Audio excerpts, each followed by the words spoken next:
It is game number 17 of the 2000 American League season. The Texas Rangers taking on the Minnesota Twins. And after a little bit of a rain delay, we are set to play baseball here at the ballpark in Arlington. And let's take a look at the Southwest Airlines lineup of the Minnesota Twins. Leading off at second base is Todd Walker, followed by the shortstop Christian Guzman, and the hot-hitting Matt Lawton bats third in left field. The cleanup man tonight is the first baseman David Ortiz. Butch Husky is the designated hitter batting fifth, and Midre Cummings in right field hits sixth. Matt Lecroy, the catcher, hits seventh. Corey Koski at third base, the number 8 hitter in the lineup for Tom Kelly, and Torrey Hunter, the number 9 man. He is in center field. Twins win the first game of this series. Esteban Loaiza on the mound for Texas. Tom. Esteban has pitched much better than his 0-1 record would indicate. You can see his opponent's batting average is only .211. He has 15 strikeouts in 15 innings, and his last game was a real gem. It was a shame he didn't get a win. He pitched 7 1/3, only gave up 2 hits, no runs, and struck out 10. Received a no decision in that. One of the interesting statistics on Esteban's season so far is left-hand hitters are only hitting 115 against him. Right-handers at 290.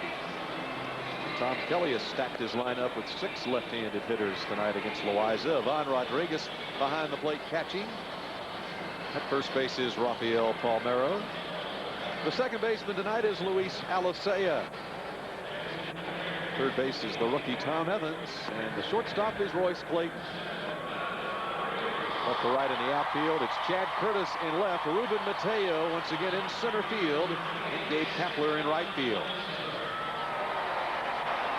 And Todd Walker steps in against Esteban Loaiza as we get started just after 7:45 on a Saturday night. The Geico Direct Moment. Ranger pitching coach Dick Bosman on Esteban. We have tried to keep it simple with him, just the basics. He's got a live arm and good stuff. There's no reason to be tricky. He really worked in Cleveland last weekend, although nothing to show for it for Loaiza as the Indians came back to win that game 2-1 on 9th inning home runs.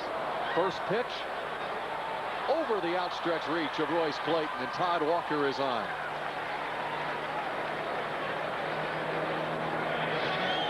Esteban to the first hitter, got right in on the handle. Todd was able to muscle it over Royce Clayton. I thought Royce was going to get to that ball, but he couldn't quite get there. Just off the tip of his glove, it looked like. If not, it missed it by about an inch. Esteban so far this season has done a great job against left-hand hitters at keeping that ball in on their fist, not letting them get the head of the bat out. Probably reflected in the 115 batting average left-hand hitters have against him. Just the 4th hit for a left-handed hitter against Loaiza this season. Lefties are now 4 for 27 against Esteban. Traditional wisdom in baseball says a left-hand hitter should play better against a right-hand pitcher and vice versa, but it doesn't always work that way. Loaiza with a man on at first base. Nobody out in the first. Christian Guzman, a swing and a miss. A ball and a strike. Guzman is off to a hot start. He was not in the starting lineup for Tom Kelly last night.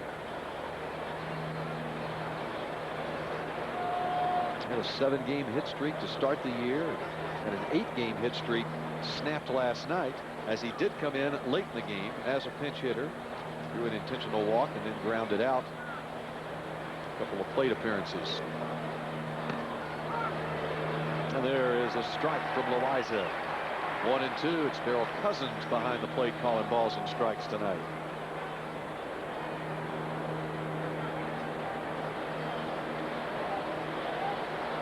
So many times players and fans get on the umpires when they have a game like they did last night. They like to give a little plug for the umpires, and they had a couple of really tough calls in last night's game. The home run, almost a home run by Clayton. It was just barely foul, and the close play at the plate, Rafael sliding home.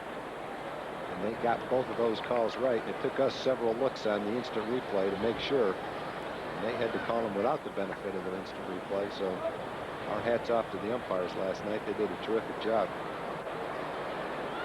Ball in 2 strikes to Guzman. Right, Kapler coming on. Shoestring grab, throw to first base, a little offline. Pudge is backing it up. 1 out in the first. That was a line shot by Guzman. Big Kepler came on and caught it. He let a 90-mile-an-hour laser beam go toward first base. It wasn't quite on line, but the fans liked it. Watch him wind up and fire this ball.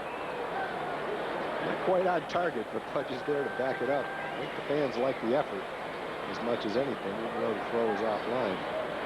Kepler knew he had to hurry the throw in order to get Walker at first base. Unfortunately, Pudge doing his job backing up the play. Here is Matt Lawton. 1 on, 1 out for Minnesota here in the first inning. We had a 41-minute rain delay at the outset of this one. Happy you could join us tonight here on Fox Sports Net as the Rangers try to get back on track against a suddenly hot Minnesota Twins team. The Twins have won 4 straight games. Matt Lawton, one of the reasons why. He has an 8-game hit streak right now.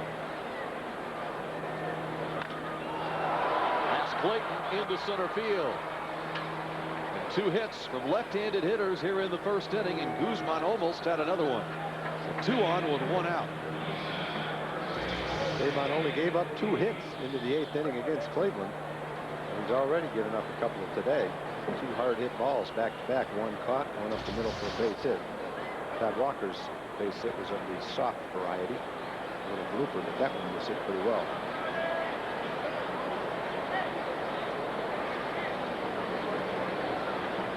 Loaiza calls in Alicea to the pitcher's mound to get things straight with a runner at second base.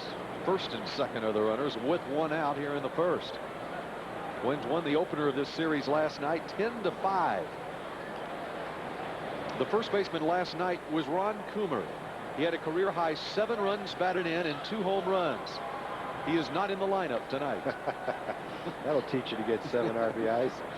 The first baseman tonight is this guy, David Ortiz. There's Coomer. Can't crack the lineup tonight. The opportunity to interview Ron before the game and talk to him a little bit. What a nice guy. Nice to see guys like that developing frontline major league players, because he's a frontline guy, that's for sure. He served his time in the minor leagues too. 10 years in the minor leagues. Some guys would be a little bit bitter because his last 3 or 4 years in the minor leagues, he probably easily could have been on a major league team with the years he was having. His career would be that much longer. He'd be making that much more money, but he's not complaining. He's happy to be where he is. Coomer, 33 years old, and one of those seasons you talk about was in '94 with Albuquerque when he was with the Dodgers organization. 123 runs batted in and a .338 batting average. I don't think he got called up to the big leagues, did he? In the next year, he was still in the minor leagues at Albuquerque. It's just being in the wrong place at the wrong time. But fortunately, his perseverance paid off. He's getting a chance with the Twins and making a nice living and doing a great job. He made the All-Star team last year. Yes, he did.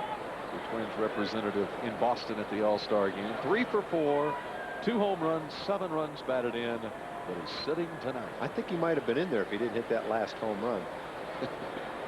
The 7 RBIs, Tom Kelly probably said, well, no way you can do it back-to-back nights. I'll give him a 9 off. Law of averages. You said it before the game, Bill. One thing you can't do in this game is predict Tom Kelly's lineup.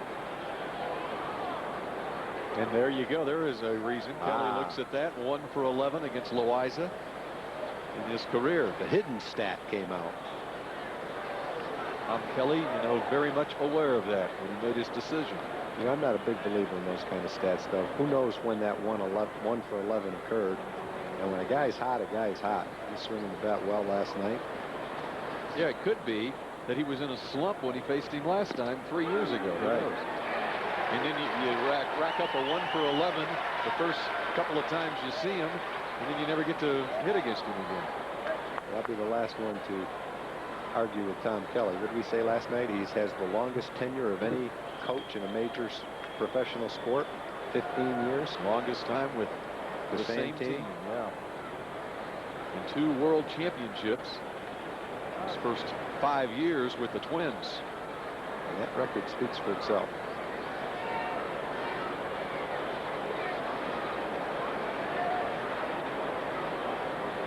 David Ortiz, who was up with the Twins during the '98 season and then last year at AAA. Now back in the big leagues this year. There go the runners, and it's fouled off. With one out, Kelly's got the runners on the go on the 3-2 pitch.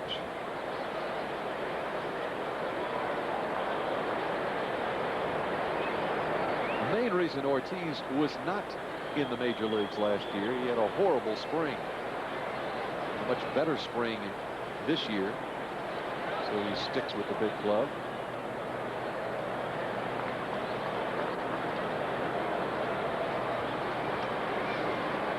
Runners on the move again, swing and a miss, throw to third, gets through. Here comes Walker around to score. Curtis with a long run, and around comes Lawton, and he will score two. 2-run score on the error, and it's 2-0 Minnesota. That close to a strike him out, throw him out. Instead, the ball winds up down the left field line, and 2 runners score. That is an incredible turnaround right there. You know you're going bad when something like this happens. The best catcher in baseball has a man thrown out at third by 20 feet. And how often does he make a bad throw? Very, very seldom. But he did that time. And it went by Tom Evans in the left field and allowed 2 runs to score. Instead of sitting on the bench, 0-0, the Rangers are down 2-0 on a very unlikely error by a great player. But those things happen. Well, here is Butch Husky. It's like that. 2 runs across for the Twins. Runners were on the move. A swing and a miss. 1 ball and 1 strike to Husky.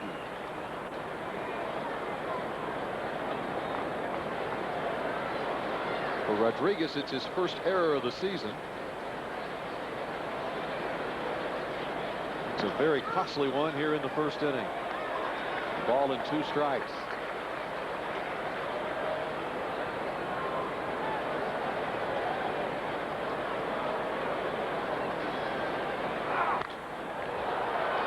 Husky skies this one to shallow left near the line. The shortstop Clayton makes the play. That does it for the Twins in the first, but 2 unearned runs. The Rangers hit when we come back.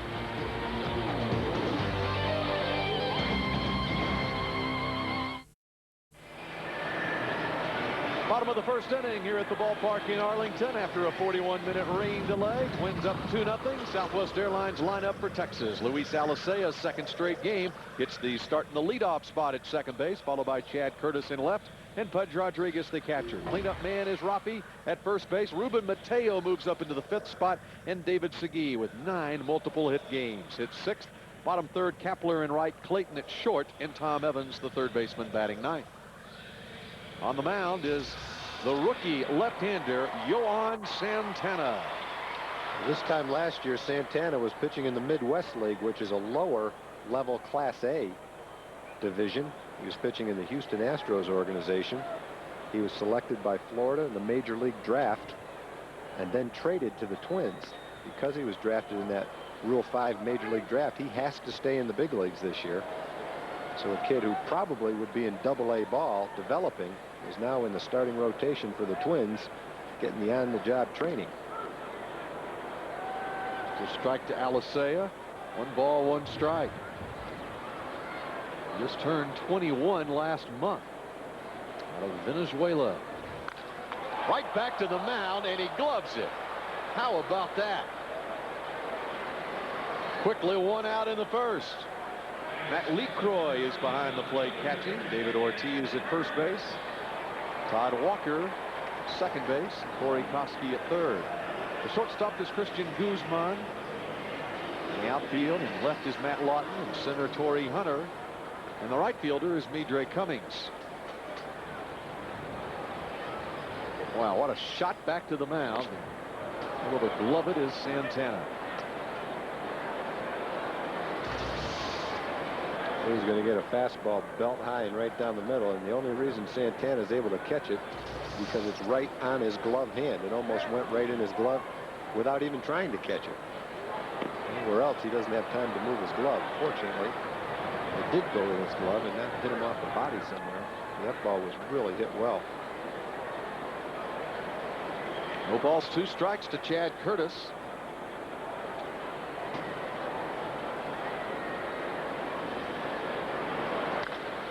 Curtis sends this one high and deep to left field. It is way back, and that ball is out of here.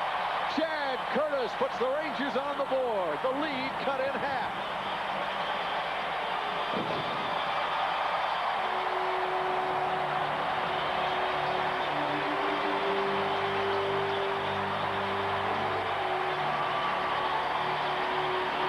Santana's just a kid, but he'll learn you can't throw that pitch no balls and 2 strikes when you're ahead in the count. Well, he laid a fastball a little bit above the knees and right down the middle. Chad Curtis blasted it out of the ballpark.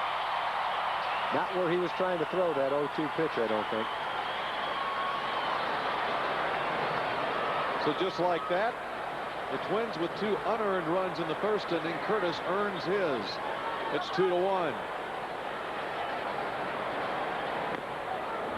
Now Santana faces Rodriguez.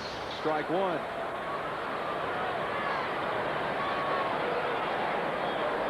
Looking at that again, that might have been a changeup.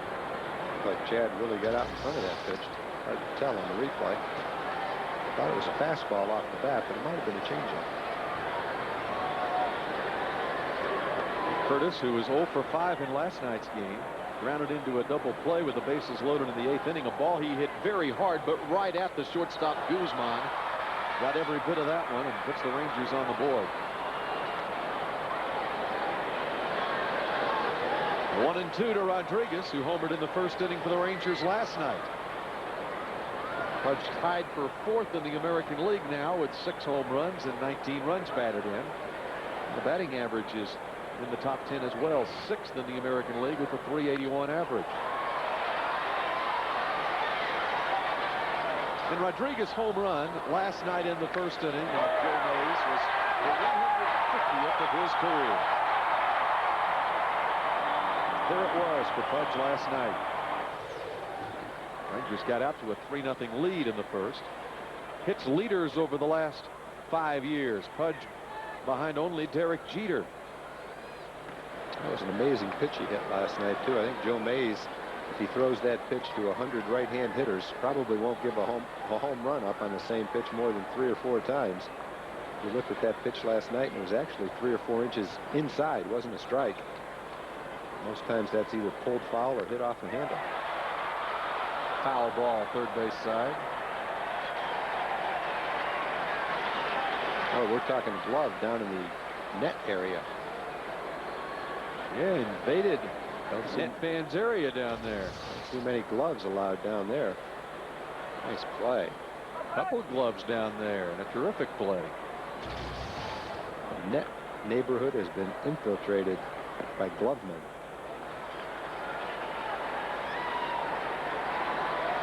Three balls, 2 strikes. Santana works to Rodriguez.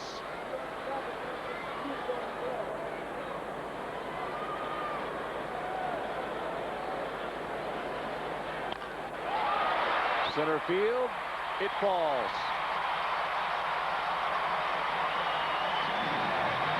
And Pudge extends his hit streak to a season-high 8 consecutive games.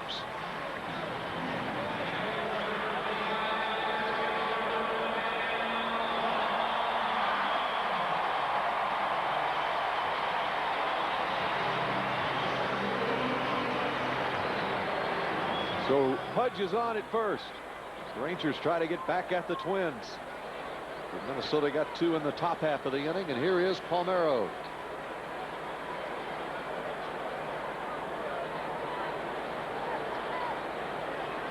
Check on Rodriguez at first base. Of course, Pudge had 25 stolen bases a year ago.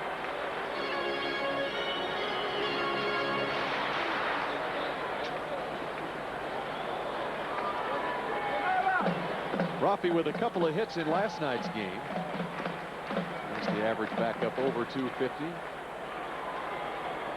And takes a ball from Santana. Santana first signed with the Astros in 1995 at the age of 16.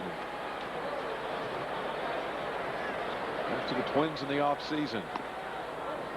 Astros have one of the top 2 or 3 development scouting staffs in Venezuela. They were really the pioneers in Venezuela. They had a lot of good players come out of Venezuela. Richard Hidalgo, Bobby Abreu, who's not with them anymore, just to name a couple. Rocky, deep to right, way back, and look out below. Palmeiro, a 2-run homer, and the Rangers lead it.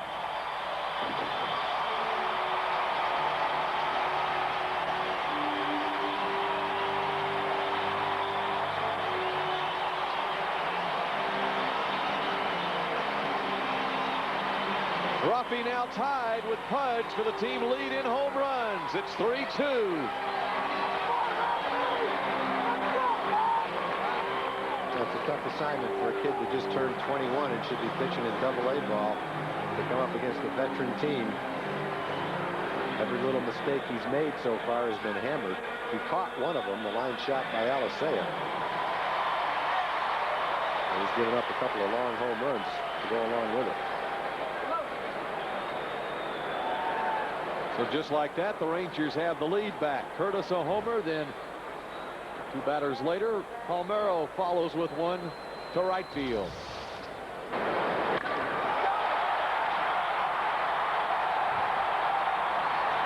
And no doubt about that one. Mateo gets him inside. It's 2 balls and no strikes. Ruben has been moved up into the 5th spot in the order tonight, behind Palmeiro. And the Rangers in the first inning have now scored as many runs for Esteban Loaiza as they did for him in his first 2 starts total. Just 1 run for him last Sunday in Cleveland, and in his first start just 2 runs for him. 3 already.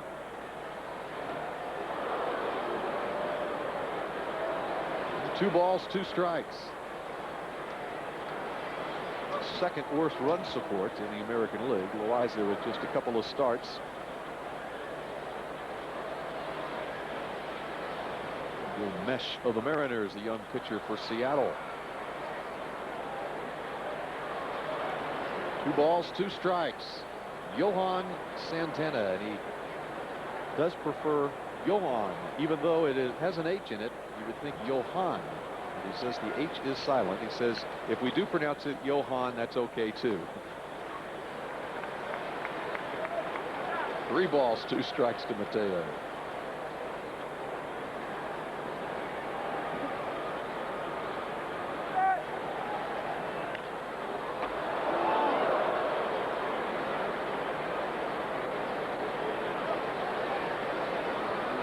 Rangers have hit the ball hard here in the first inning against Santana. Mateo searching for his 2nd home run of the season, has 4 runs batted in now. And there's the walk. Mateo walks for the 6th time this year. That's 4 straight who have reached.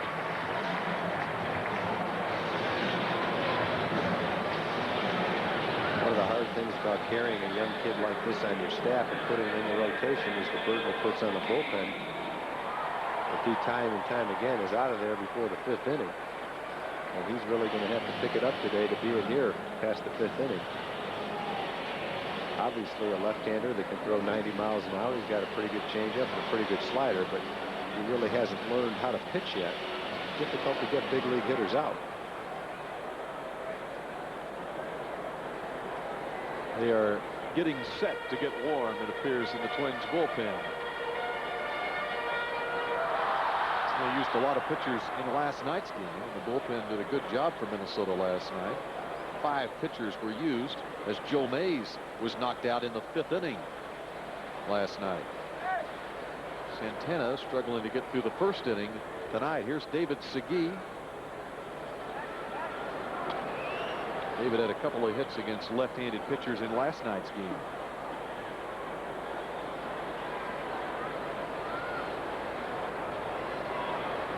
Well, Santana went 3 2/3 innings in his last start.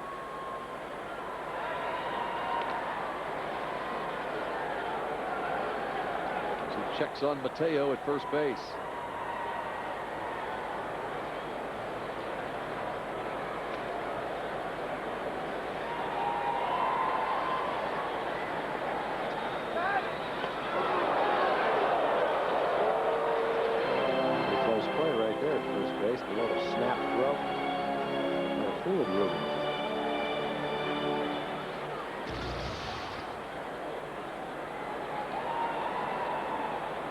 Pretty close play. Take a look at the move by Santana. His better move comes to the plate. And it's ball one to David Segui.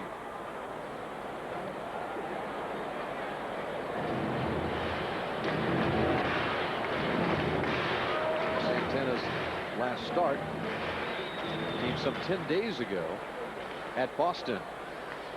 Second start of the season, 3 2/3 innings, 7 runs, 10 hits. A swing and a miss by Segui. It's 1-1.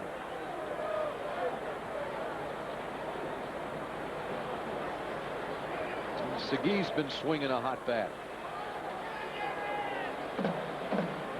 9 multiple hit games for Segui on the season, matching Pudge Rodriguez in that department. And again, 1-2.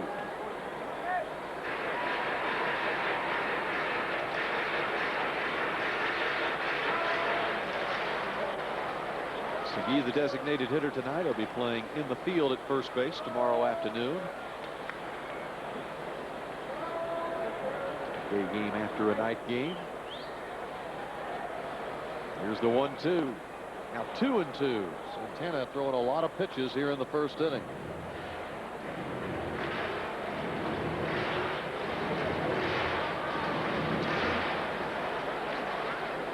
This will be the 30th pitch of this first inning for Santana. He threw 88 pitches in those 3 2/3 innings against Boston in his last start. And it's fouled back. Look out back there. I think the ball hit the beer. I think his reaction scored it. Even though they know full well there's a net in front of them, he can't help but dodge it. It did hit it. What a shot. I thought he had it in his hand.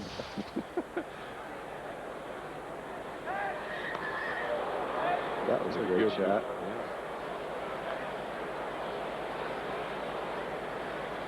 Fan got wet for the second time tonight.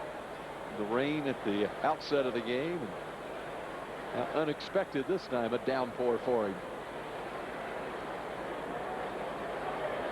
Still wiping it off. Hit the third. Koski up and throwing. The scoop by Ortiz to get Segui for the second out. Mateo moves into scoring position.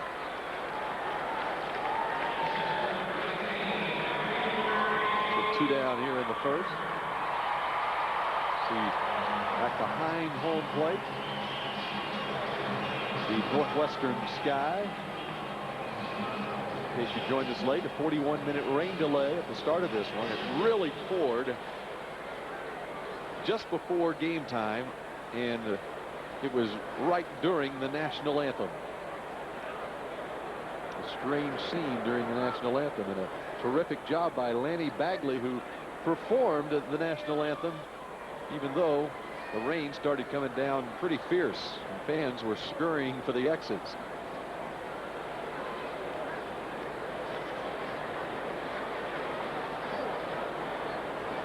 Kepler tries to break out of a slump. He's out taking early batting practice today. And Santana gets ahead of him 0-2.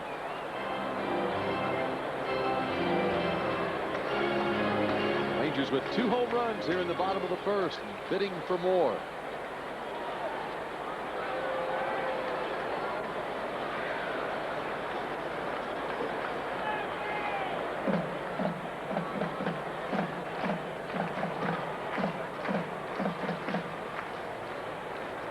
Santana with the 0-2. Downstairs, 1-2 to Kepler. Armio out working with Gabe in early batting practice. Throughout spring training, Kepler did not go through one of these types of slumps. Figure out how to break out of it.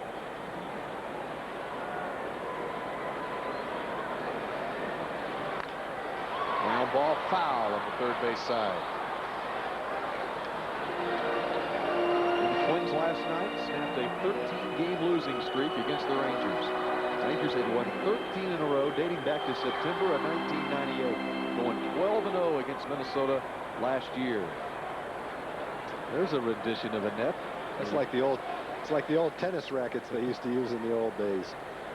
Really, I don't remember those. Well, watch some of the highlights of the old Rod Laver matches. Pancho Segura. Pancho Gonzalez. See, you're just trying to act like you're young or something. 2 balls, 2 strikes.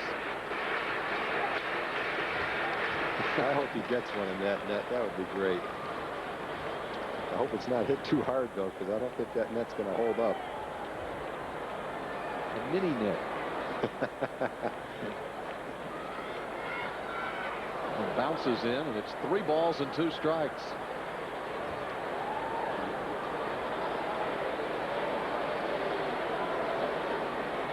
Fourth batter this inning that Santana has thrown at least 6 pitches to.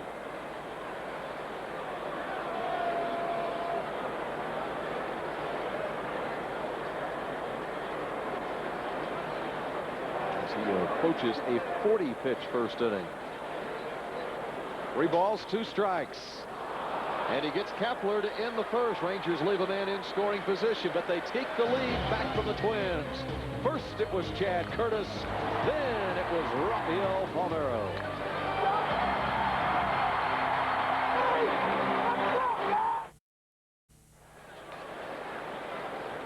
Well, Chad Curtis got the Rangers going in the bottom of the first inning as they take the lead back from the Twins. 3-2 is our score. Rafael Palmeiro follows with a 2-run shot of his own. 3 runs, 3 hits for Texas in the first, and the Twins had a couple of unearned runs in their half of the first. Esteban Loaiza works with the lead and faces the 6, 7, and 8 hitters from Minnesota. Midre Cummings to lead it off. First pitch in there for a strike. 0-1. Cummings, LeCroy, and Koski for Minnesota in the second.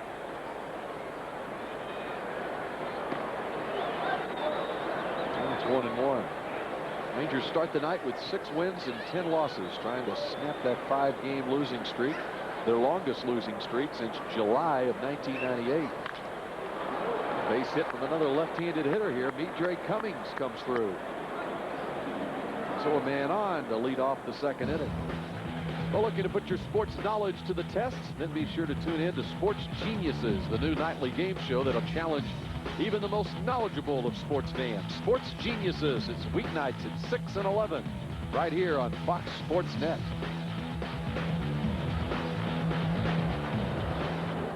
Third single for the Twins off Loaiza. It's Matt LeCroy. One away for a ball, 1-0. All 3 hits from left-handed hitters. That matches the season total for left-handed batters against Loaiza coming into tonight's game. Lefties 3 for 5 so far tonight.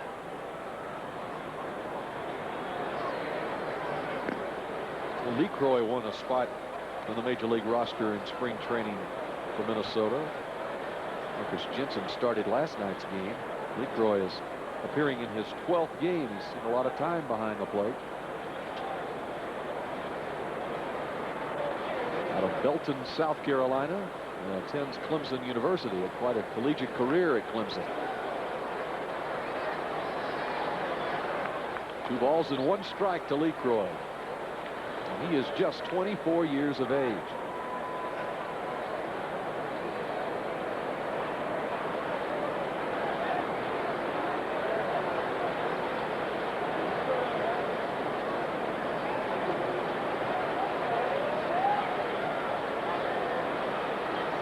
Loaiza with the 2-1 pitch.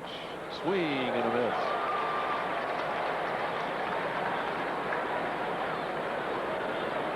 LeCroy got his first major league home run. That game in Kansas City. As we take another look at the swing and a miss. That game in Kansas City that you were talking about last night, Tom, where the Royals and the Twins hit back-to-back-to-back home runs. LeCroy was part of that trio of homers for the Twins. Ron Coomer and Jock Jones. And strike 3.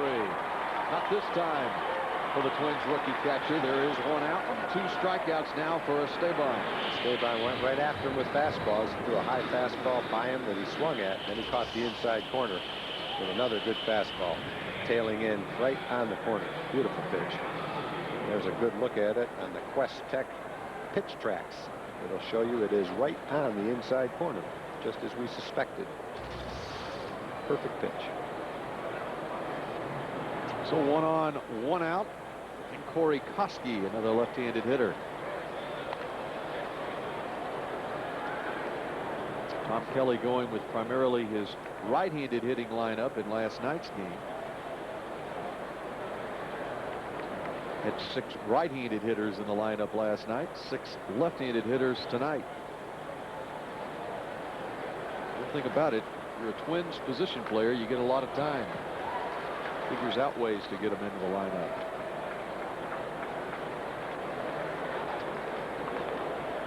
Oh, 1 to Koski. He was 2 for 5 in last night's game. The Rangers had a season high 15 hits last night. Twins pitchers issued 6 walks. The Rangers could not come through at crucial times. Left 12 men on base. The bases loaded in the 8th and the 9th against Minnesota, and could not come up with a run.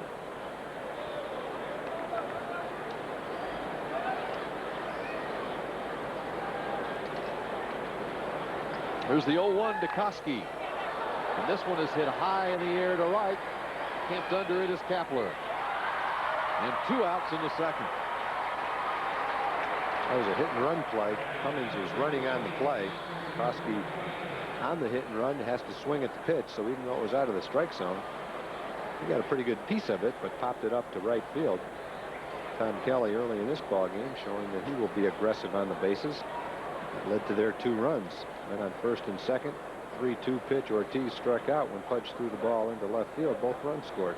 They're not running on the play. Obviously, there's no throw, and the Twins don't score in the first inning. Playing it aggressive on the bases today is Tom Kelly. Torrey Hunter, the 9th place hitter, takes one away for a ball, 1-0.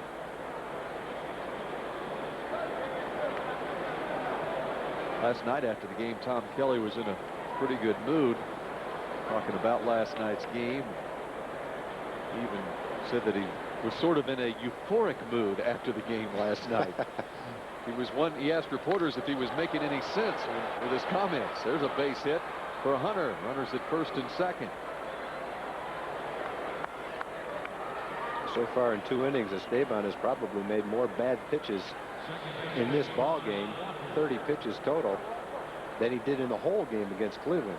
He made very, very few bad pitches against Cleveland. He was on the corners with everything. His slider was breaking sharply down, but so far in this game, he has struggled a little bit with his command. That last pitch was a slider right down the middle, and Hunter hammered it into right center field for a hit. Esteban, so far in this game, not quite as sharp as he has been in his first 2 starts. Second start, for sure. 2 on, 2 out. Todd Walker, top of the order. He had a base hit last time. And there's a strike. 4 singles for the Twins off Loaiza. Walker has struggled a bit of late. Just 8 for his last 40 over the last 10 games, a 200 batting average during that time. The average dips to 233. Loaiza gets ahead of him 0-2. That's more like it. 291-mile-an-hour fastballs right on the outside corner. That's the location he's looking for.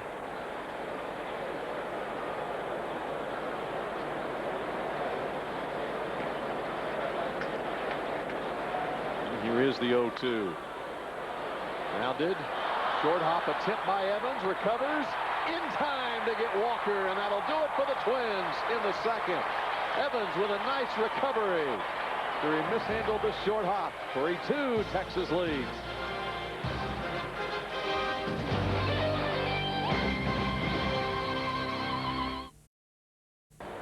Bottom of the second inning. 8, 9, and 1 hitters coming up. Royce Clayton leading it off for Texas against Yohan Santana. 3-2, Texas leads it. Clayton, Evans, and Alicea for the Rangers in the second inning. Well, Royce was moved down in the batting order after starting every time he was in the starting lineup as the leadoff man for Johnny Oates. Hit ninth last night and got 3 hits. Johnny saying before the game that not sure how long this will last, but he does plan on Clayton moving back into the leadoff spot. Check out Evans' recovery to get Walker. Good strong arm. They just nipped Todd Walker at first base, but Tom didn't panic. We've said that several times about Tom this year. Very calm at third base, even if he's bobbled the ball. He pounced on it, done an accurate throw over there, and got the out.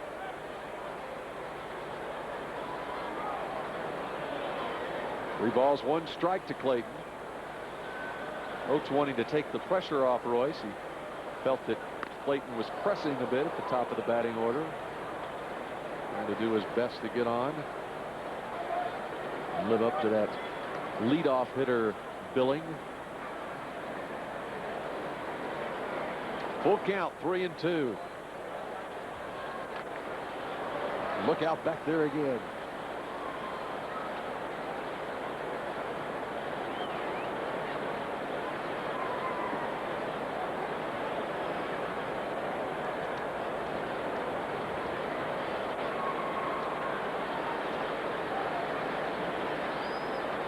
I think the 3 hits that Clayton got last night, a couple of them he could have been thrown out on. Had some fortune rather than misfortune. He got the 3 hits, just exactly what Johnny Oates was looking for. But getting back on track and a leadoff walk here in the second. Mateo walked in the first. There are 2 walks for Santana in this game.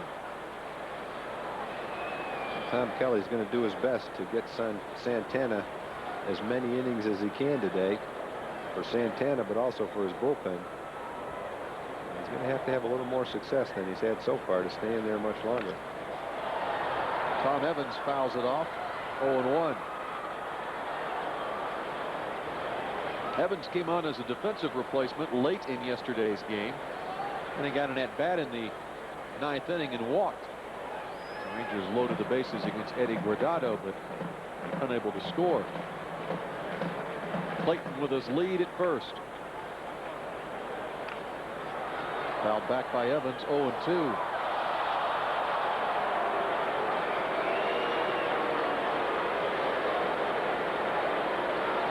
It's interesting now, Royce has been moved from the leadoff spot in the batting order the last couple of nights, and he has led off the inning 3 times since being moved from the leadoff spot.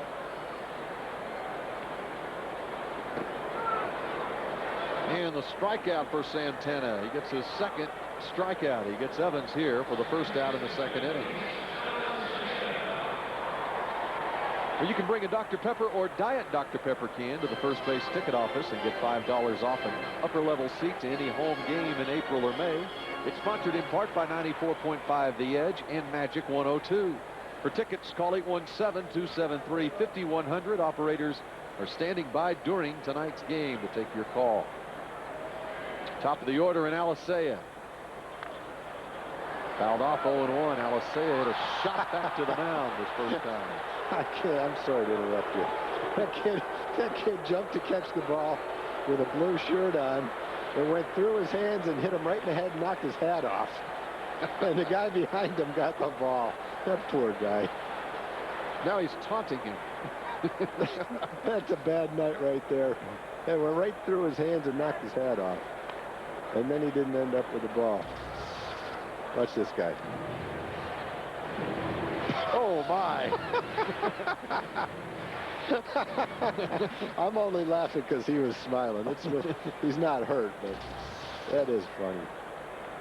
Apparently, maybe it just knocked the hat off and just brushed the top of his head. That's what it looked like. It'll pop into left. Lawton. Clayton strayed far away, and it is a double play. Royce was almost all the way to second base trying to get back, and Matt Lawton guns him down at first base for the double play to end the inning.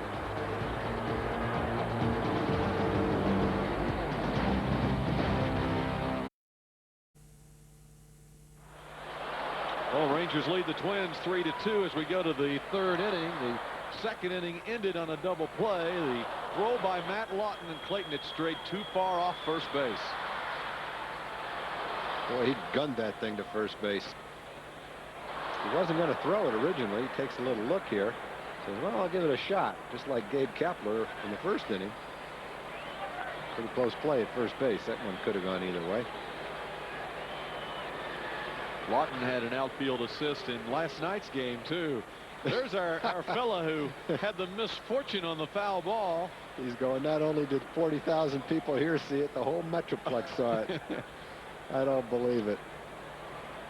Hang in there, big guy. Not only the Metroplex, but Fox Sports Net stretches into other states, too. Oh, man. I got a feeling that's going to be seen on some highlights. All right, then they showed it on the Jumbotron here at the ballpark, and you see the red mark on his forehead. It did hit him in the forehead. Standing ovation he got. Actually, the man behind him got an ovation, too, because he gave the ball back. That was a nice gesture. That was a nice move. You're going to get bonked in the head. There's the kind gentleman. Said after what he went through. Oh, he's checking his head. They're saying you got a big red mark on the side of your head.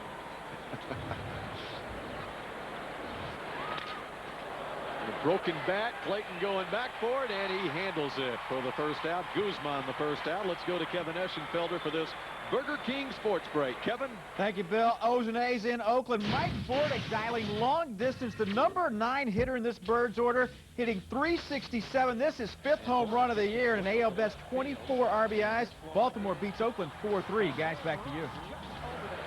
Mike Bordick. Unbelievable. The number of home runs for Mike Bordick. Home runs and RBIs. Leading the league in that Did he say he had 24 RBIs? Yes, he's got 24 runs batted in. Wow. Mike Bordick. I have to check the stats a little closer. Matt Lawton at the plate, 0-1. There's the ball, and talking to friends on the phone, and another look. In case you missed it, here it is. Bonk. Right off the head. He's got a hard head, boy. Yes, he does. He didn't even flinch. And he's wearing the alternate blue uniform. He's in uniform for this game. He's thinking, I'd gladly take 5 off the head for nobody that had seen that. Don't you know he's going to hear it at the office boy. on Monday? He provided us with some entertainment. fairly slow-moving ball game. It definitely spruced things up a little bit. But we're glad he's okay. 15 minutes of fame for him. All in 2 strikes to Matt Lawton. And Lawton turned on that one. It's way foul. That one was right up there with a mannequin in L.A. as far as a good laugh goes. Perhaps you should explain the mannequin in L.A. We were doing a game in L.A. and someone dropped a mannequin down from the upper deck and went right in front of the booth, right through the TV cameras and into the stands. They might add it was a naked mannequin. You thought a streaker had fallen from the upper deck. Someone was hurt. Loiza to Palmero, and Lawton is the second out. That was the day after there was a streaker on the field. That's right. That was the full Monty, too, that streaker. He didn't leave anything to the imagination.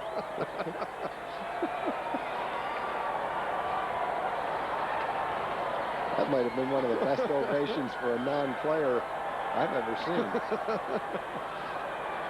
David Ortiz. 1-0 to Ortiz. Had a couple of streakers last year. Had one in Seattle, too, I think, on the last day of the Kingdom. That was a fitting way to close that place down for us. Did you see what they had at the University of Michigan? You know how they have the running of the bulls? Well, they had They had the same kind of a thing with people lining the streets, and about 15 naked men running the streets was on the news. Speaking of streakers.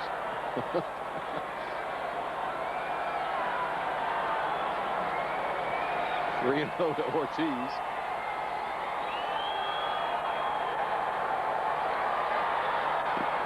There's a 4-pitch walk. Loaiza got the first 2 men here in the 3rd, but Ortiz draws the walk.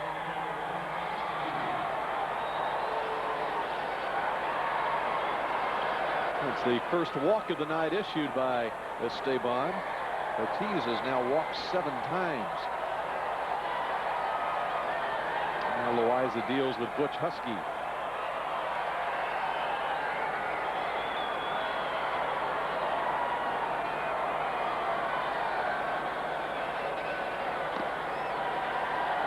Loaiza misses again. That is just the 4th walk issued by Loaiza this season.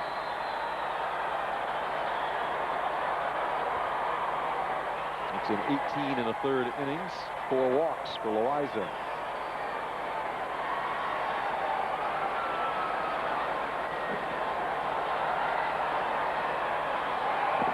And the 1-0 to Husky. A ball and a strike. That one appeared to be down. Husky reaching base in his last 10 games. He got off to a slow start at the plate. He just picked it up here of late. He was 1 for 4 in last night's game.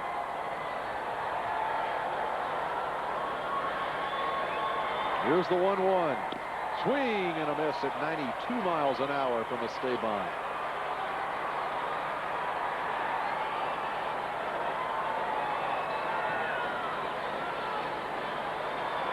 Loaiza has had some success against the Twins in his career, including last year.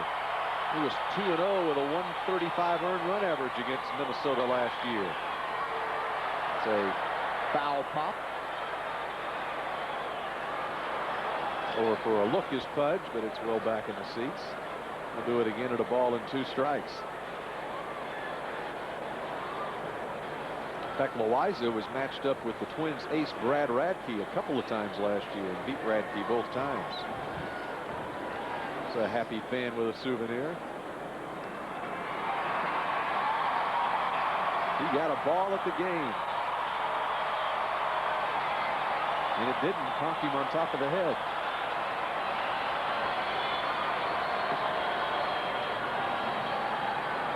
Here's the 1-2. See you later, Mr. Husky. Loaiza gets the strikeout to end the Twins' half of the 3rd.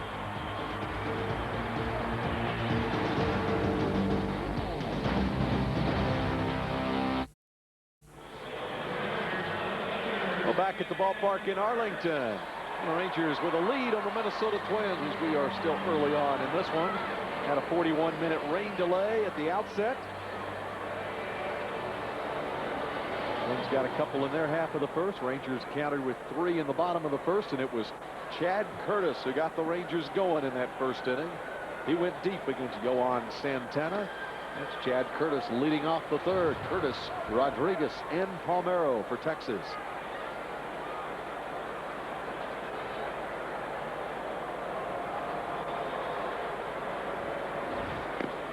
A swing and a miss this time.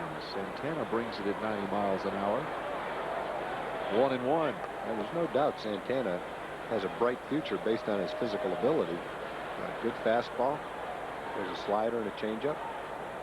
It's a tough assignment learning how to pitch in the 21 coming out of A-ball in the big leagues. Doesn't mean he won't be able to do it. It's just a pretty tough assignment.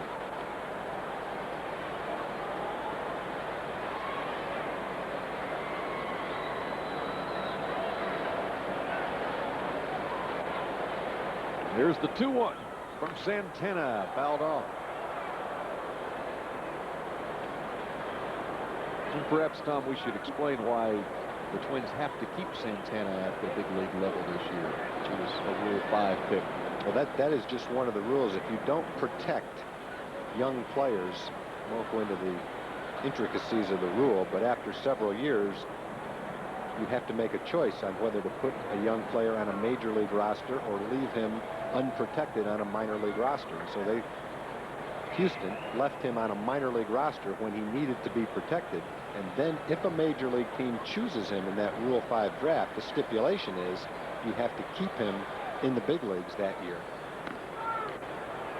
And strike 3, he gets Curtis. So 3 strikeouts for Santana. There's one down here in the third. Aflac trivia question. Ivan Rodriguez and Juan Gonzalez winning the last 2 American League MVP awards. Name the last team to have 2 different players win the MVP award in consecutive seasons. We'll have the answer for you shortly. The Aflac trivia question. That is the American League MVP award. There's been a lot of very good players chosen in that Rule 5 draft. The Rangers chose Mitch Williams in that draft back in the 80s. Toronto was the team that probably had the most success with it. They got George Bell, who went on to become the most valuable player, and Kelly Gruber, Manny Lee, 3 players in that Rule 5 draft, and several others whose names don't come to mind right now, but players who have to stay in the big leagues. If you can't keep them in the big leagues, then you have to offer them back to the original team, and the original team usually takes them back. It costs $50,000 to draft a player, and if you offer them back and they're taken back, then the team that takes them back has to give you back $25,000. So at today's prices, $25,000 for a look in spring training at a young player is a pretty cheap price to pay. Teams like the Twins, who are trying to build for the future, keep costs down, spend a lot of time scouting potential Rule 5 draft picks.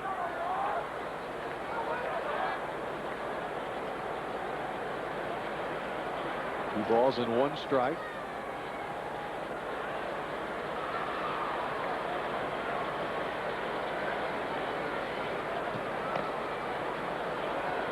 And now 3-1.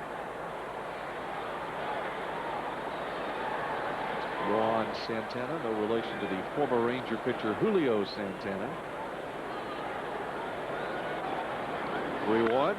Hutch turns on it, sends it foul. Not able to net could catch up with that one. Hit off the tarp. And the count goes full, 3-2 to Pudge. Rodriguez had a single to center field on a 3-2 pitch back in the first inning.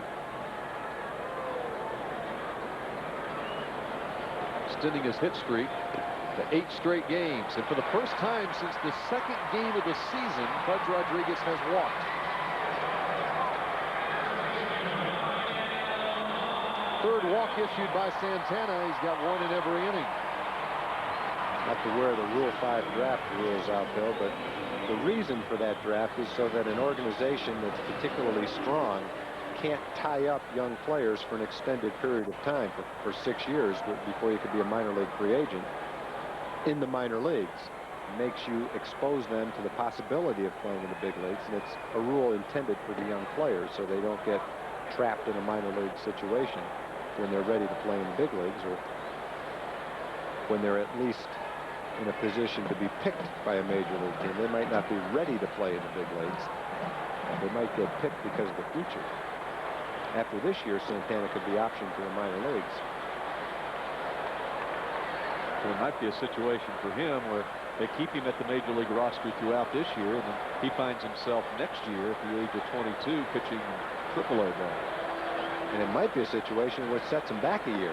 You don't get the development time, and he might have to go back to, say, AA next year. But in the Twins' minds, he's only 21 years old. It's a small price to pay for a kid who, when he's 24 or 25, might be a big winner in the big leagues.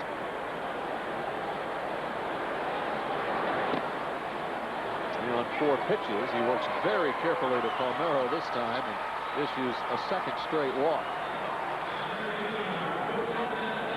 4 walks for Santana now. As Tom Kelly looks on. Leaf Troy, the catcher, out to the mound.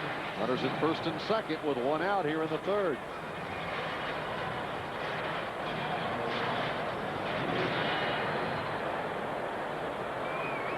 Santana pitched at Class A Michigan last year, the Midwest League. He was an all-star, averaging nearly 9 strikeouts per 9 innings pitched. Mateo to right. It will fall. Marin is waving Rodriguez home. The throw to the plate, not in time. Mateo has his 5th run batted in, and the Rangers lead it 4-2.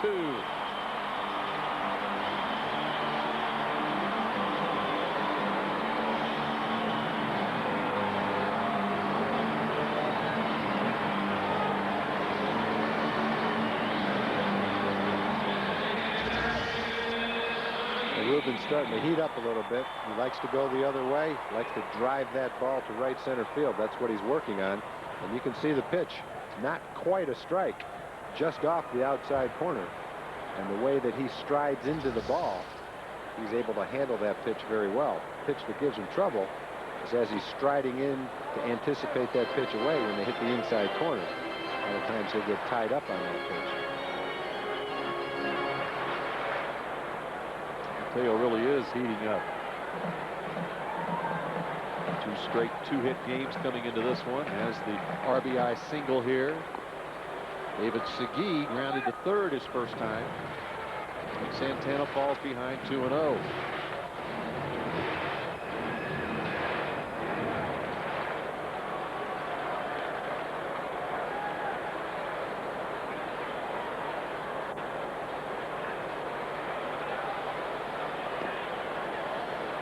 And now 3-0 to Segui. This is the 5th time the Rangers have faced a left-handed starting pitcher, and lefties have fared pretty well against Texas. A 3-1 record. A couple of those lefties, veterans David Wells and Chuck Finley, had complete games against the Rangers.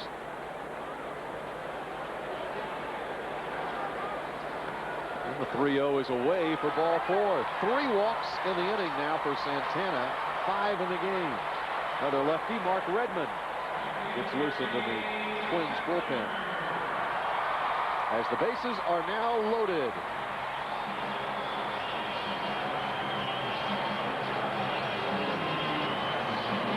Another conference at the mound. The 21-year-old Yohan Santana finds himself in a big-time jam here in the 3rd with Gabe Kapler coming up. We asked the Aflac trivia question, Ivan Rodriguez and Juan Gonzalez, winning the last 2 American League MVP awards. Name the last team in the American League to have 2 different players win the MVP in consecutive seasons. Well, the Milwaukee Brewers back in the early 80s.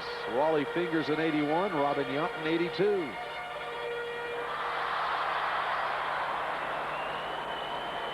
Of course, the Brewers now in the National League.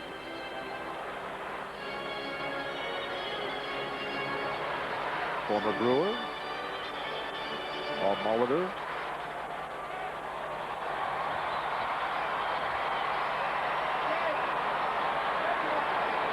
First and second are the runners.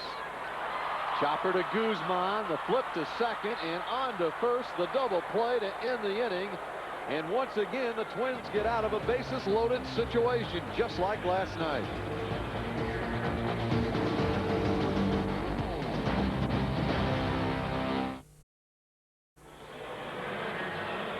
Well, back at the ballpark in Arlington, the Rangers with a lead on the Minnesota Twins. We are still early on in this one. Had a 41-minute rain delay at the outset. Twins got a couple in their half of the first. Rangers countered with 3 in the bottom of the first, and it was Chad Curtis who got the Rangers going in that first inning. He went deep against Yohan Santana. That's Chad Curtis leading off the 3rd. Curtis, Rodriguez, and Palmeiro for Texas.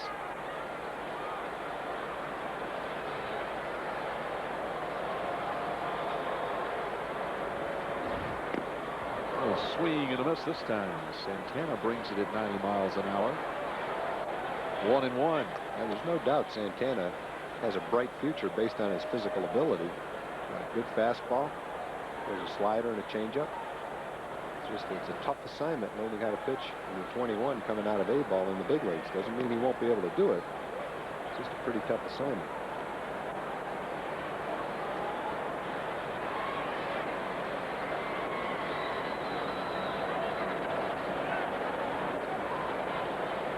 Here's the 2-1 from Santana, fouled off. And perhaps, Tom, we should explain why the Twins have to keep Santana at the big league level this year. He was a Rule 5 pick. Well, that is just one of the rules. If you don't protect young players, I won't go into the intricacies of the rule, but after several years, you have to make a choice on whether to put a young player on a major league roster or leave him unprotected on a minor league roster. So Houston left him on a minor league roster when he needed to be protected. And then if a major league team chooses him in that Rule 5 draft, the stipulation is you have to keep him in the big leagues that year. Strike three, he gets Curtis. So 3 strikeouts for Santana. There's one down here in the third. Aflac trivia question. Ivan Rodriguez and Juan Gonzalez winning the last 2 American League MVP awards. Name the last team to have 2 different players win the MVP award in consecutive seasons. We'll have the answer for you shortly. The Aflac trivia question. That is the American League MVP award. There's been a lot of very good players chosen in that Rule 5 draft. The Rangers chose Mitch Williams in that draft back in the 80s. Toronto was the team that probably had the most success with it. They got George Bell, who went on to become a most valuable player, and Kelly Gruber, Manny Lee. 3 players in that Rule 5 draft, and been several others whose names don't come to mind right now, but players who have to stay in the big leagues. If you can't keep them in the big leagues, then you have to offer them back to the original team, and the original team usually takes them back. It costs $50,000 to draft a player, and if you offer them back and they're taken back, then the team that takes them back has to give you back $25,000. So at today's prices, $25,000 for a look in spring training at a young player is a pretty cheap price to pay. Teams like the Twins, who are trying to build for the future, keep costs down, spend a lot of time scouting potential Rule 5 draft picks.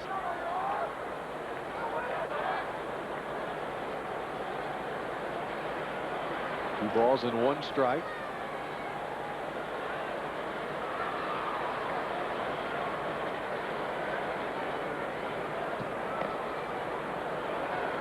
And now 3-1.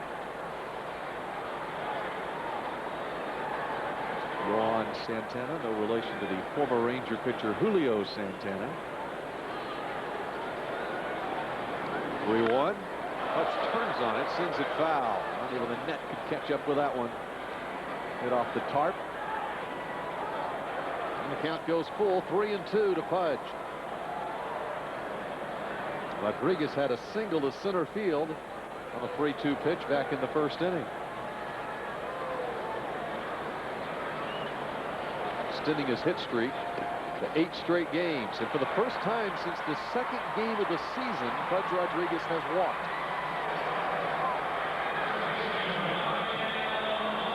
Third walk issued by Santana. He's got 1 in every inning. Not to wear the Rule 5 draft rules out, Bill, but the reason for that draft is so that an organization that's particularly strong can't tie up young players for an extended period of time for 6 years before you could be a minor league free agent in the minor leagues. It makes you expose them to the possibility of playing in the big leagues, and it's a rule intended for the young players so they don't get trapped in a minor league situation when they're ready to play in the big leagues, or when they're at least in a position to be picked by a major league team. They might not be ready to play in the big leagues.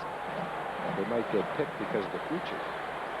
After this year, Santana could be optioned to the minor leagues. Well, it might be a situation for him where they keep him at the major league roster throughout this year, and then he finds himself next year at the age of 22 pitching AAA ball.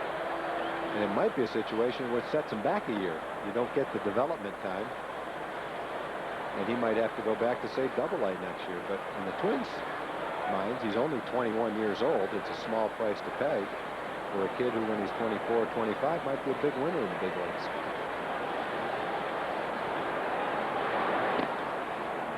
On 4 pitches, he works very carefully to Palmeiro this time and issues a second straight walk.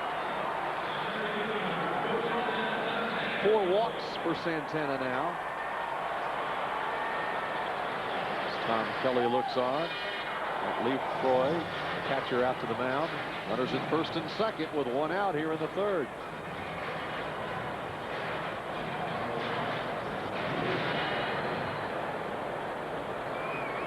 Santana pitched at Class A Michigan last year, the Midwest League. He was an all-star, averaging nearly 9 strikeouts per 9 innings pitched.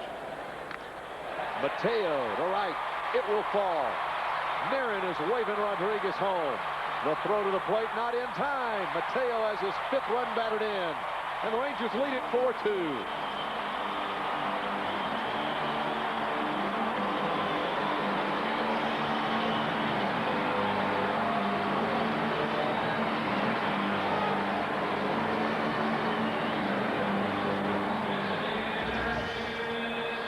Ruben's starting to heat up a little bit. He likes to go the other way, likes to drive that ball to right center field. That's what he's working on.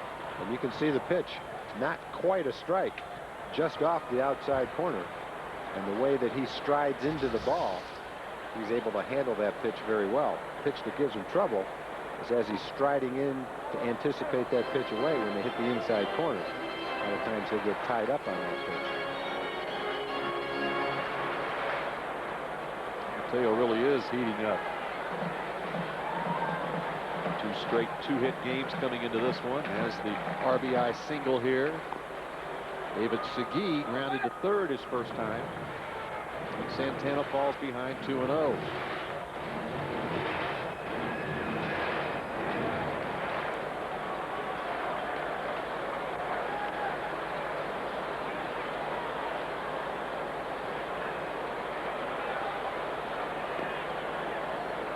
And now 3-0 to Segui. This is the 5th time the Rangers have faced a left-handed starting pitcher, and lefties have fared pretty well against Texas. A 3-1 record. A couple of those lefties, veterans David Wells and Chuck Finley, had complete games against the Rangers.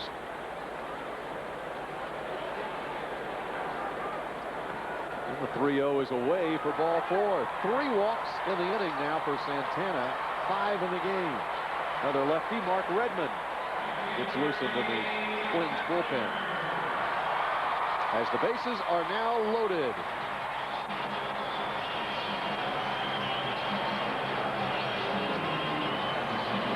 Another conference at the mound. The 21-year-old Johan Santana finds himself in a big-time jam here in the 3rd with Gabe Kapler coming up. We asked the Aflac trivia question, Ivan Rodriguez and Juan Gonzalez, winning the last 2 American League MVP awards. Name the last team in the American League to have 2 different players win the MVP in consecutive seasons. Well, the Milwaukee Brewers back in the early 80s. Wally Fingers in 81, Robin Yount in 82.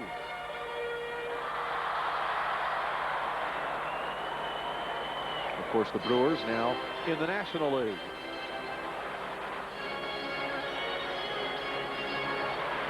Former Brewer Paul Molitor.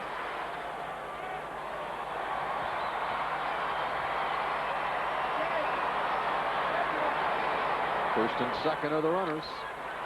Chopper to Guzman, the flip to second, and on to first, the double play to end the inning.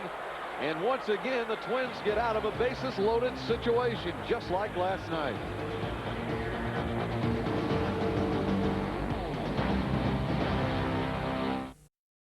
Fourth inning here at the ballpark, and Midre Cummings takes called strike 1. Rangers add a run in the 3rd against Johan Santana, but he got out of a bases-loaded 1-out situation with a double play ball. Kapler coming on with the dive in right field, and Kapler has done it again. 1 out in the 4th. Head first dive by Gabe. What you love to see about that play in the ball game, Gabe struck out in the 1st inning, hit into a double play in the 3rd inning, but he doesn't carry it out into the outfield. A lot of times an outfielder will be out there thinking about the strikeout, not get a good jump, but he's alert, aggressive, and makes a beautiful play. And even though he hasn't hit tonight, that play may be a very important play to Esteban Loaiza and the Rangers. You can't do it offensively, you can still help your team defensively, and that was a beautiful play. Grass stains again for Kapler out in right field.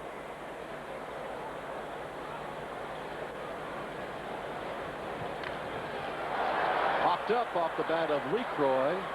Pudge back for a look and makes a basket catch. At first, I think Pudge thought that it might be back in the seats. Maybe he didn't see the flight of the ball at first, but he was able to recover. Either that or he thought the ball was going to come back to him, and it fooled him a little bit. He puts on the Jets there and wasn't exactly sure how close to the screen he was. Very adept at making that play. And it is a windy night at the ballpark. The wind can play tricks. Corey Koski takes one high and away for ball 1. And you see the wind rather brisk. City of Arlington flag. Here's the 1-0 down low. 2-0. second straight inning that Loaiza very quickly has been able to get the first 2 outs of an inning. Now this one is top middle of the infield. Evans, the third baseman, squeezes it, and it's an easy 1-2-3 inning for Loaiza. 4-2, Rangers lead it.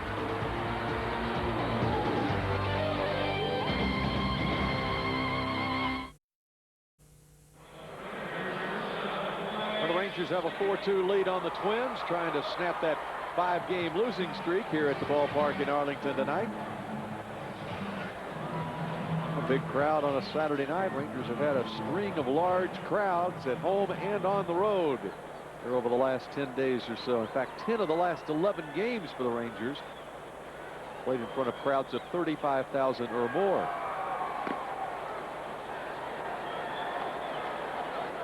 The only game in that 11-game stretch where the crowd was not 35,000 or more was that second game of the Yankee series in New York when they drew 23,000. 1 ball, 1 strike to Clayton, who walked to lead off the second inning. And once again, Clayton leads off an inning.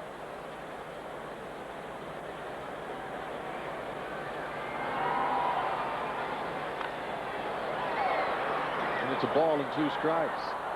Sometimes batting in the leadoff spot in the batting order is overrated as far as how many times you lead off an inning. You're only assured of once in the first inning of a game. Right side through for a base hit. Nice piece of hitting by Clayton as he gets the hit. Is on for the second straight time.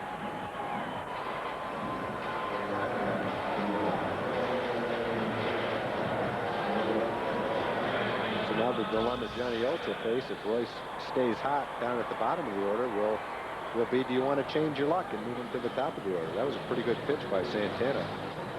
Pitch tracks show it's high enough to be a strike, but maybe just an inch or 2 outside.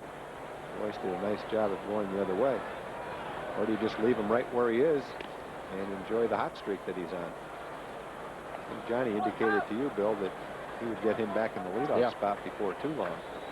Johnny says for the long-term success of this team, he needs Royce Clayton up in that leadoff spot. Basically doing what he did the last 4 months of last year. There goes Clayton. Evans to right. Pretty deep. Cummings makes the play, and Royce returns to first. So there is 1 out here in the 4th. For the last word, Jim Rome tells it like it is on the Nightline of sports talk shows. It's weeknights at 6:30 and 11:30 here on Fox Sports Net. Catch the last word in Jim Rome. Luis Alicea hits in that leadoff spot. It'll liner back to the mound in the first inning. What turned out to be a double play on a pop to shallow left. And Clayton was doubled off first base. Throw by Matt Lawton. Same situation here with Clayton the runner at first and 1 out. It's like in the second inning.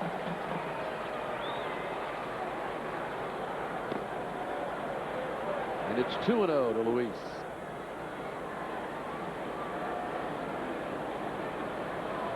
Alicea splitting time between second and third here of late. Santana's pitch count is up to 80. Check swing. It's a foul ball. And a new bat for Alicea. Of course, Mark McLemore started for the most part for the Rangers at second base last year. McLemore is playing left field for the Seattle Mariners this year. Last night's game, he actually played center field for the Mariners. He played 3 different positions last night for Seattle. Left field, second base, and center field. You hear about the injuries that the Mariners had in that game last night? 4 players went down with injuries in the same game. Wow. One of them, Mike Cameron, was in the on-deck circle. I saw that. He got hit by a foul ball. A bruised knee. And it did leave the game. He had a foul ball into the on-deck circle, and that's why McLemore had to move over to center field, because Cameron, the regular center fielder who came over in the Griffey trade, had to leave the game. The injury apparently not believed to be serious, but he had to leave the game last night. One serious, what could be a rather serious injury the Mariners starting rotation. Freddie Garcia had to leave the game last night with a twisted right knee. And John Mabry was placed on the disabled list today. Also, Edgar Martinez had to leave that game with an injury. I think Jamie Moyer's on the disabled list, too. They put Jamie Moyer on the disabled list. Also, through all that injury problem, they're playing pretty good baseball. Yeah, they won the game last night, and they won again today. Getting some good pitching. In fact, the man who replaced Jamie Moyer in the rotation, Brett Tomko, who started the year at AAA, got called up and pitched 6 strong innings today. That's a balk. Santana looked to first base, and as he's coming home, he saw that the runner was going and then threw it to first base. That would be an attempt to deceive the runner. So once you start your move toward home, you have to go home. See, his right leg went too far toward home plate. Watch his right leg. That has to go toward first base at a 45-degree angle. Man, if I had my telestrator, we got a perfect shot at it. I was so bad the first night, they took it away from me. No, you'll get another opportunity. Well, sometime this year on the telestrator, we'll show that 45-degree angle. But the pitcher's right foot cannot go toward home plate like it did. It has to go more toward first base. If you draw a line from the pitcher's mound to home plate and then another one to first base, that's a 90-degree angle. And obviously a 45-degree angle would be halfway between that angle, and you have to at least land on that 45-degree side. And he was well to the home plate side. And the next time you have your toy, the telestrator, we'll be able to diagram. I'll be ready for that too. Clayton down the line in right. It's a foul ball.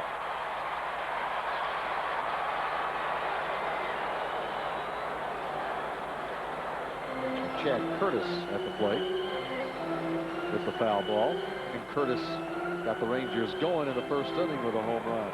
I think I said Clayton because Clayton hits the ball to the opposite field so much. He sort of looked like Chad Curtis hitting to the opposite field. And there he is. He's on the Yes. picture too. How could you not say his name? Here's Chad's hot zone. Judging by the blue side, you want to keep the ball away from Chad Curtis. He kept it away. Way away. Ball and a strike to Curtis.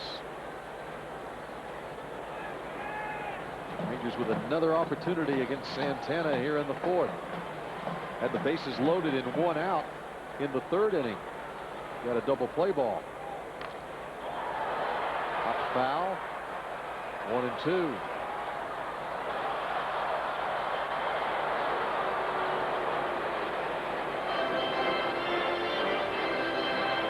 Rangers got 3 in the first and 1 in the third. Santana has now walked 6 in the game. 3 walks last inning, but only 1 run scored. And now a walk here in the fourth. Walked at least 1 every inning. Rangers try to make him pay for it.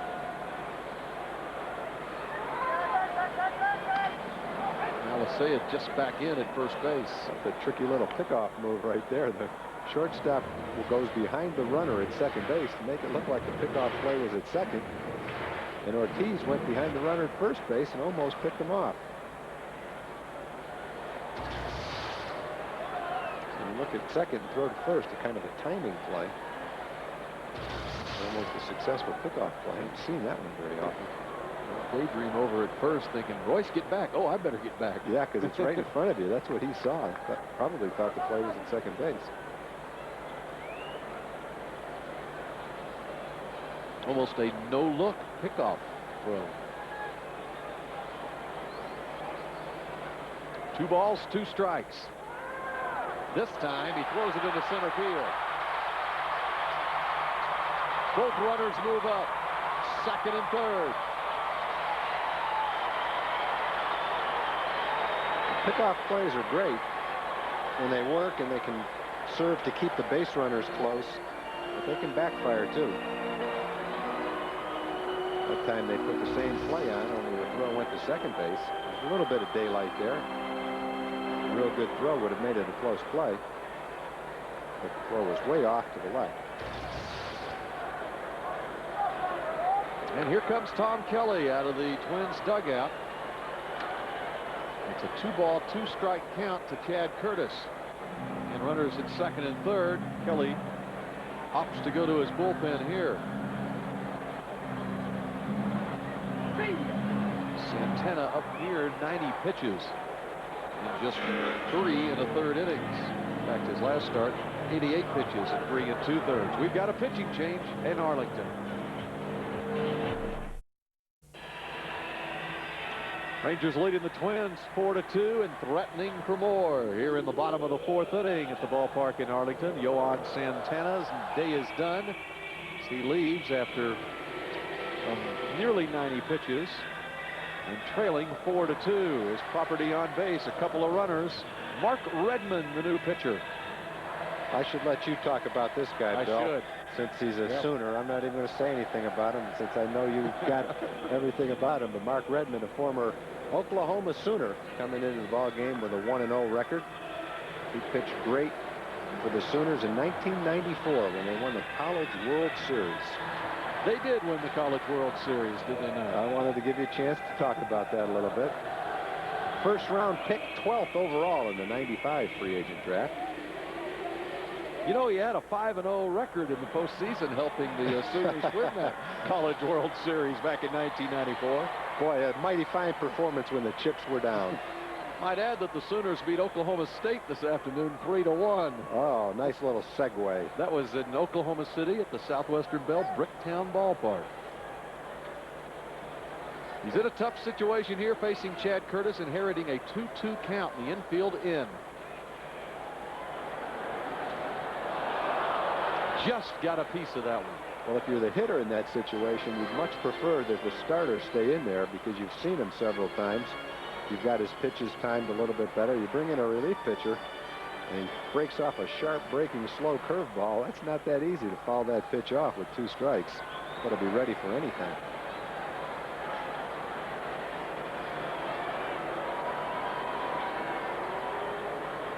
Again, the 2-2 from Mark Redmond. Past the drawn-in infield. Clayton scores. Alicea around the score. And Chad Curtis comes through. Big night for Chad. 3 runs batted in. It's a 4-run lead. That was almost the exact same location of the fastball and the same location of his hit that he hit into the double play last night. Had a fastball, took a good swing at it and drilled it, but with the infield in, it goes by the shortstop. If they're at double play depth, as they were last night, then the ball is fielded. Almost the same ball he hit last night, this time better results.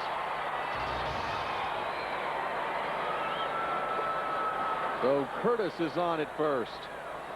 And here is Pudge Rodriguez.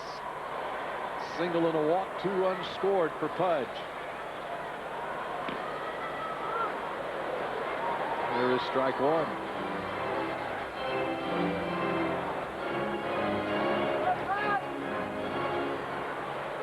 Redmond, a first-round pick of the Twins back in 1995. He was the 12th overall selection that year. It's fouled off on the right side, 0-2. Fan with a glove with a souvenir. And a big ovation in that section.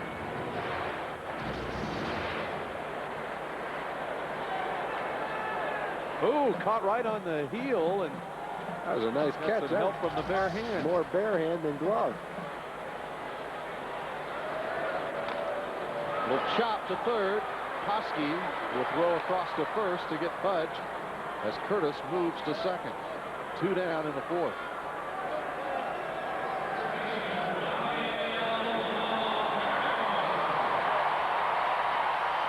Curtis moves into scoring position, and now it will be lefty against lefty. Redmond will work to Palmeiro.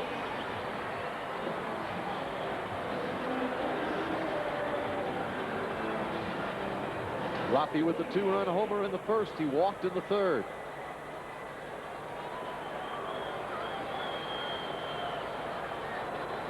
Rangers getting 3 runs in the first, 1 in the 3rd, and they've added 2 more here in the 4th.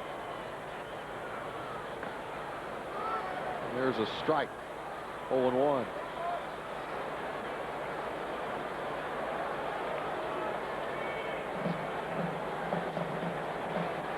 Redmond appeared in 5 games with 1 start for Minnesota last year.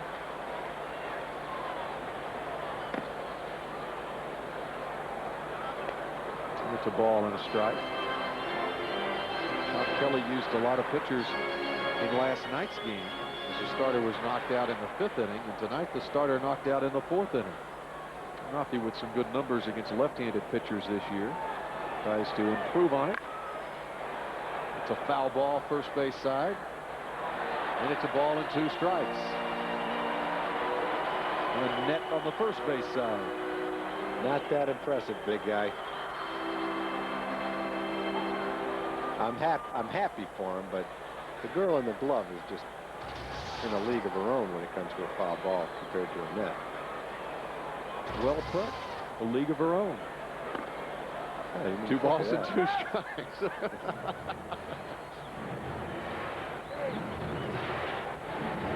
Nobody is going to beat the one off the head now. There she is.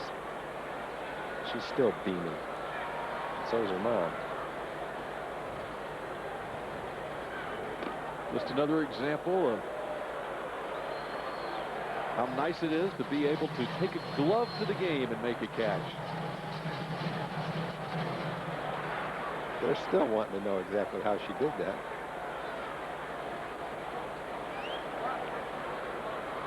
Here's the 3-2 to Rafi in ball 4. Second straight time Palmeiro has walked, and Twins pitchers have now issued 7 walks. And we're not through the 4th inning yet. Well, with the Mrs. Baird's family pack, you can get 4 tickets, 4 hot dogs, and 4 soft drinks for as little as $36 throughout the entire season here at the ballpark in Arlington. For tickets, call 817-273-5100. Operators are standing by during tonight's game. 4 tickets, 4 hot dogs, and 4 soft drinks for as little as $36. The Mrs. Baird's family pack. 2 on, 2 out. Mateo. 1-0.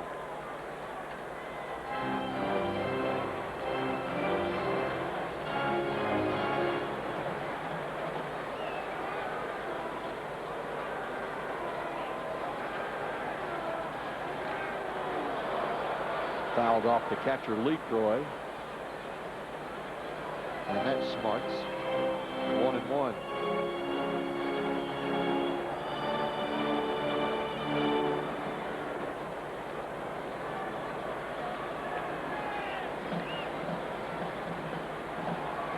Redmond was 9-9 last year.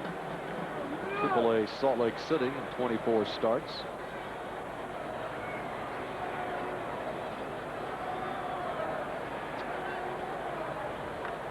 Mateo fouls that one back. 1-2. Twins relief pitchers have done a good job during the course of their 4-game win streak. In fact, over the last 5 games, Twins relievers have a couple of saves, a couple of wins, and a .277 earned run average.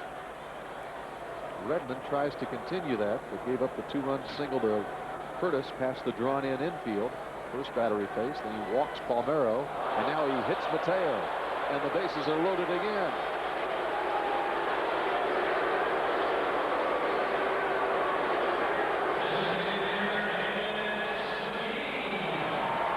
So again, a bases loaded situation for the Rangers. That pitch wasn't even close. The ball's about 3 feet inside and almost in the dirt. Fastball he was trying to throw down and in. Just held on to it too long and got away from him. Rangers enjoying significant base running. Just like last night, had 15 hits and 6 walks last night, but left 12 men on base. Trying to take advantage of the bases loaded situation here.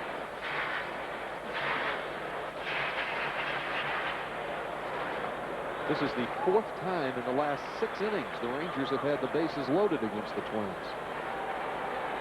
Just 1 run in the bases loaded situation so far.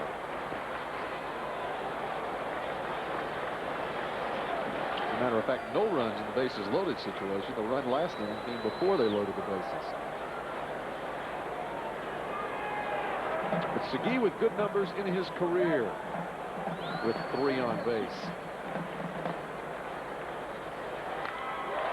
Segui to right field. This one's hit pretty well, but on the track, Cummings makes the play, and once again, the Rangers cannot come through with the bases loaded in an inning. They do score 2 and lead it 6-2.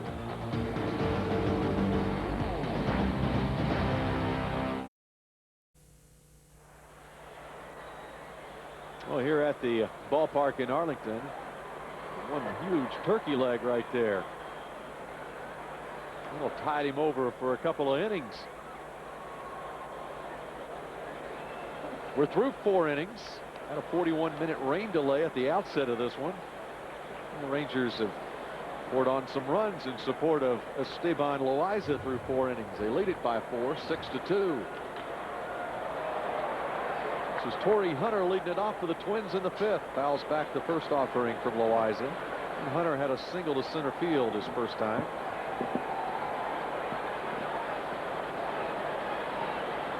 Twins got 2 unearned runs off Loaiza in the first inning. And 0-2 to Hunter. Yohan Santana, the starter for the Twins, went 3 1/3 innings. 6 runs, all earned on 5 hits, 6 walks and 3 strikeouts. So both runs, despite the error by Santana last inning, were earned. This is popped on the third base side, left field line. Curtis over for a look.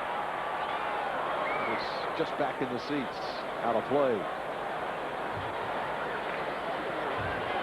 Lots of action this afternoon in both leagues. Some wild games. A brawl in one game. Detroit and Chicago. The White Sox won the game 14-6, and there were 10 ejections in that game.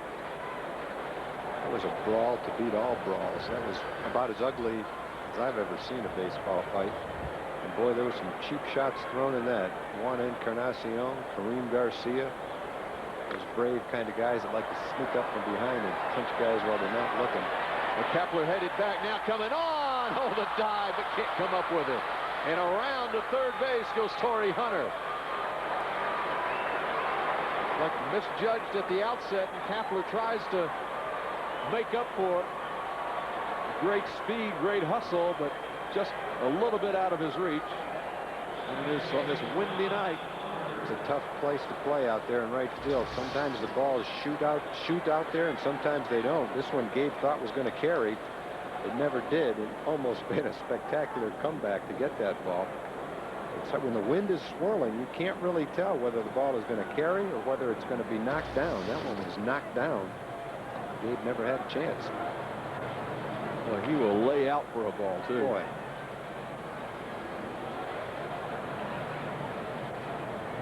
Dean Palmer was ejected in that game you're talking about. He was drilled by Jim Parquet. And an all out, fast as he can go, full out dive, and missed it by about a foot. It's a triple for Hunter. This little bloop down the left field line is foul.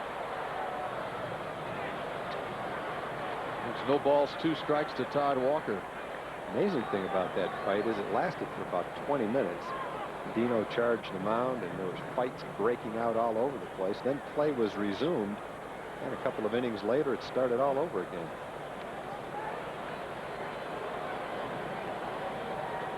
There were 5 hit batters in that game. Jeff Weaver, the Tigers starter, hit a couple of White Sox batters, and then 3 different White Sox pitchers hit Tiger batters.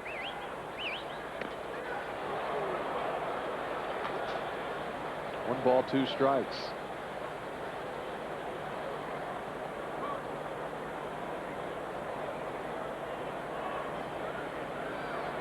Oh, wow. We've got a treat here in the booth right now. Man, what a treat it is. Trying to figure out exactly what this is. Now, what would this be called? Looking to right. Kepler on the run again and makes, oh, he dropped the ball. Scoring from third is Hunter. He had to give it all he had just to catch up with that one. Got there and couldn't hold on to it. Walker aboard at first, and Hunter scores. It's going to be an interesting scoring decision, even if it's an error, whether or not it was would have been a sacrifice fly, whether or not Walker gets an at-bat or not. You can see Gabe coming on strong. He gets to it. That's probably an error. And it'll probably be an at-bat for Walker, because I don't think it would have been a sacrifice fly, as shallow as he is. Gabe had it all the way and just dropped it. And it is an error charge to Kapler.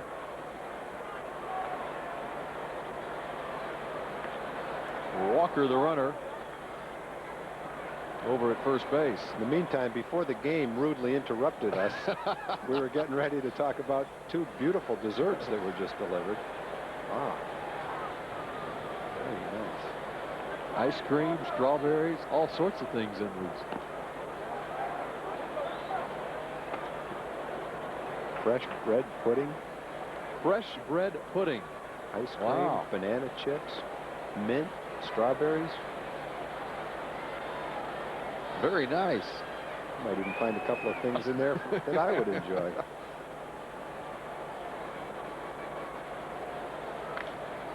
Now, all this food that comes up to the booth, I have to confess, we owe it all to you. If it wasn't for your reputation. If it wasn't for your reputation, people wouldn't be bringing all this food up here. Now, where did this come from? You know? This came. This is local. Oh, is it? This is from the all stadium. Right. Stadium Club. Gold Club? Gold downstairs. Club. All yes. right. Look at that. That is serious stuff right there. That would be the banana chip right there. This is the ice cream. Little bread pudding. Nice little touch of mint over here with strawberries. The first, Palmeiro. Clayton, back to Palmeiro. It's a double play. Nicely done by the Gold Glover at first base.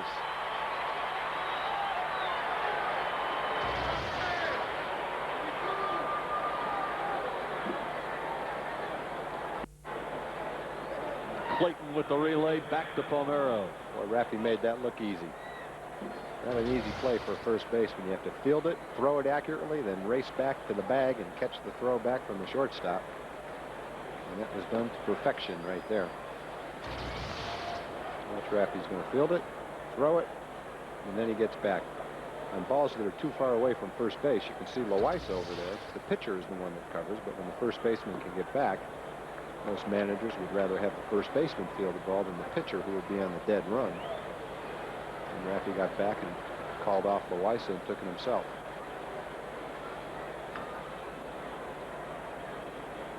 Two and 0 to the hitter Lawton.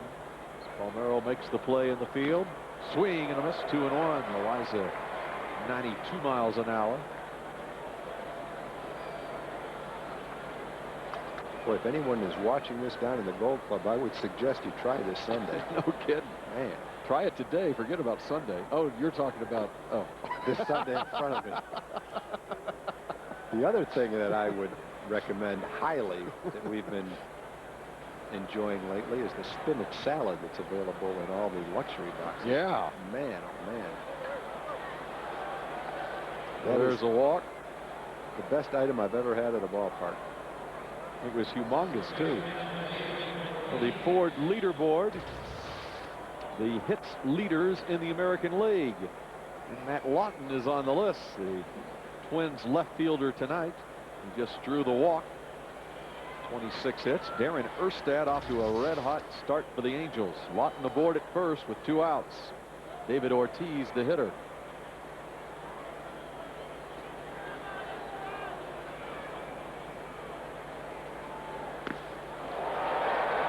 Big swing and a miss by Ortiz. 0-1. And what a very nice addition the Gold Club is this season at the ballpark. Another look at Ortiz. Big swing. Get the ball down, Esteban. I believe Pudge was saying. That's what it appeared he was saying.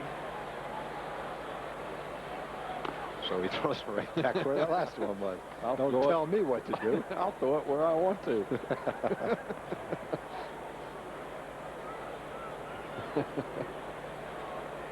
Ortiz a strikeout and a walk. He walked on 4 pitches in the 3rd inning.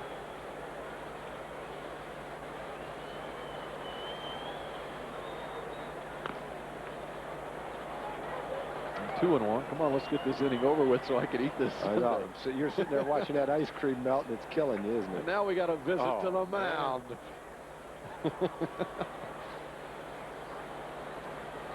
Boz, you're killing us. Boz is just going out and say, look, when Pudge says get it down, that's what we want. Hey, those are good, too.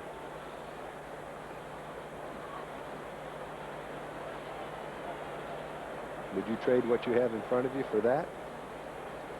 Well, since I have this in front of me, I'll take this for now. But maybe on Sunday I'll have that. You have that. You have this first, and then that for dessert. Yeah. Is that the ice cream sandwich? Yeah. The Big Kahuna? I don't know what it's called. I think that's what they call it, the Big Kahuna.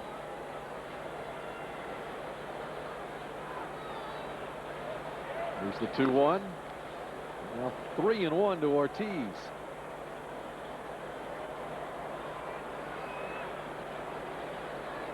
Loaiza walked Lawton, and now in danger of walking Ortiz.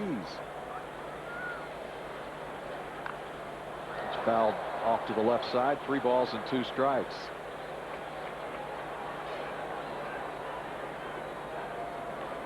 Twins got 2 unearned in the first. A leadoff triple here in the 5th. The ball that Kapler made a valiant effort on. And Hunter, who had the triple, scored on the hop into right field that Kapler was unable to hold on to. It went as an error charge to Gabe. Second error of the night for the Rangers.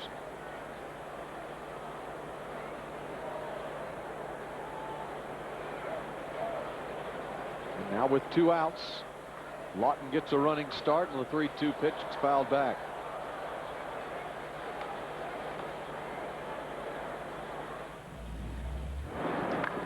Gabe Kapler tonight made the catch with the head first dive. And in this inning, there was the effort. And then he got to this one on the run, but couldn't hold on to it. His piece to try to make the throw to the plate. With the runner at third base. And 2 straight walks now for Loaiza here in the 5th. Well, sometimes you'll see an error made, and it'll be irritating because it doesn't appear that the player gave maximum effort. Not very often, but occasionally, excuse me. With Gabe Kapler, when he makes an error, it doesn't irritate you at all because he's going 100% on every play.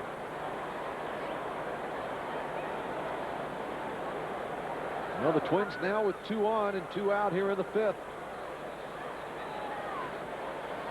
4-run lead has been cut to 3, and now the tying run at the plate.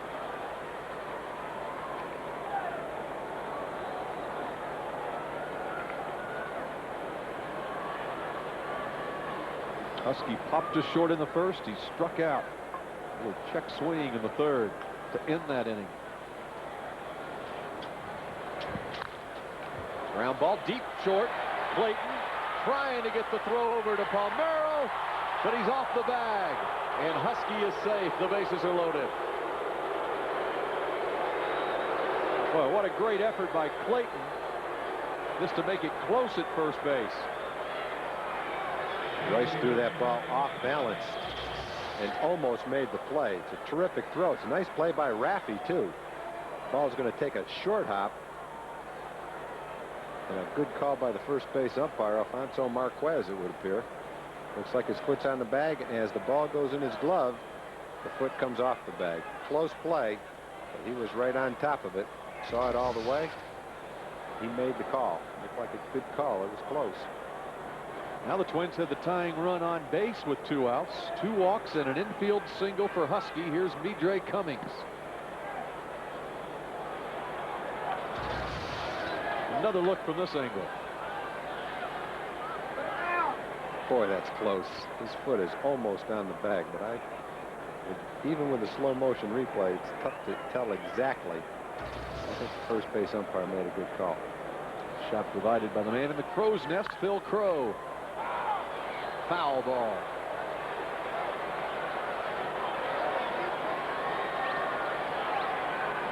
Well, the way this game has gone, feels like the Rangers are ahead about 10-0. The reality is a base hit right here, and the Twins are right back in this ball game. Twins are a pesky club. They're hanging in there. Had a game last Friday against the Orioles in which they go into the bottom of the 8th inning. We're trailing 9-4. They scored 6 runs in the bottom of the 8th inning and won the game 10-9. Here's the 1-1 to Cummings. And Loaiza just misses. 2 balls and 1 strike. Matt Parashow is throwing in the Ranger bullpen. The long reliever who has not received much of an opportunity because the starters have gone so deep into games. But Loaiza, up to 87 pitches or so, is down the line in left foul.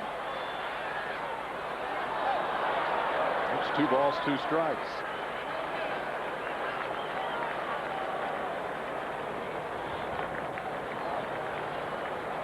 Esteban tries to get through the 5th inning.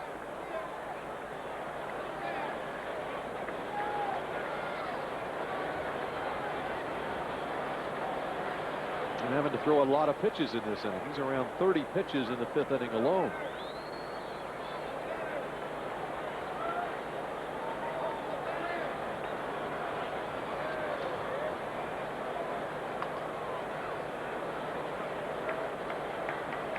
Cummings to the line drive to Kepler in right field.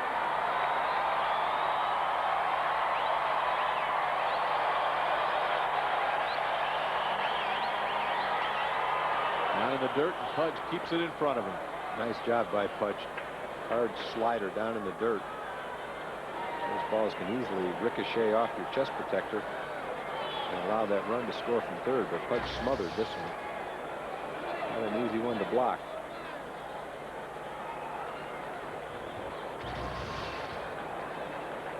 Well, 3 balls, 2 strikes, 30 pitches this inning for Loaiza. Bases loaded.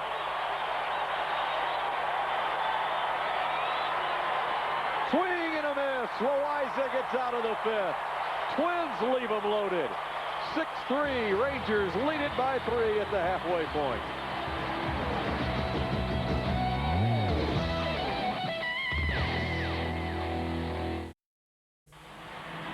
Well, Esteban Loaiza able to get out of trouble in the top half of this, the 5th inning, with the bases loaded and 2 outs, facing Midre Cummings. Starts him off with a breaking ball high. Same pitch, but he swung at it. A little bit outside. Good pitch fouled away. Cummings had some good pitches to hit. Laid off the slider, and then he got the slider 3-2. Beautiful pitch by Loaiza. Might not have been a strike, but Cummings could not lay off it. And Loaiza got out of a major jam in a key situation in this ballgame. Well, that was huge for Loaiza, who's now gone 5 innings. Enough to qualify for a win. Gabe Kapler leads it off here in the bottom of the 5th. It's now an official game. We had a 41-minute rain delay at the outset. There's some reports of some weather in the vicinity. Hopefully it will miss us.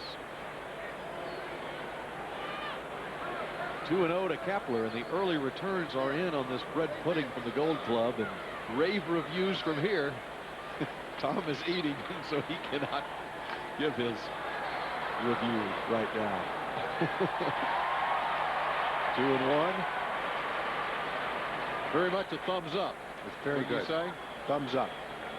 On a scale from 1 to 10, I would give it about a 9. Very good. I'd give it an 11.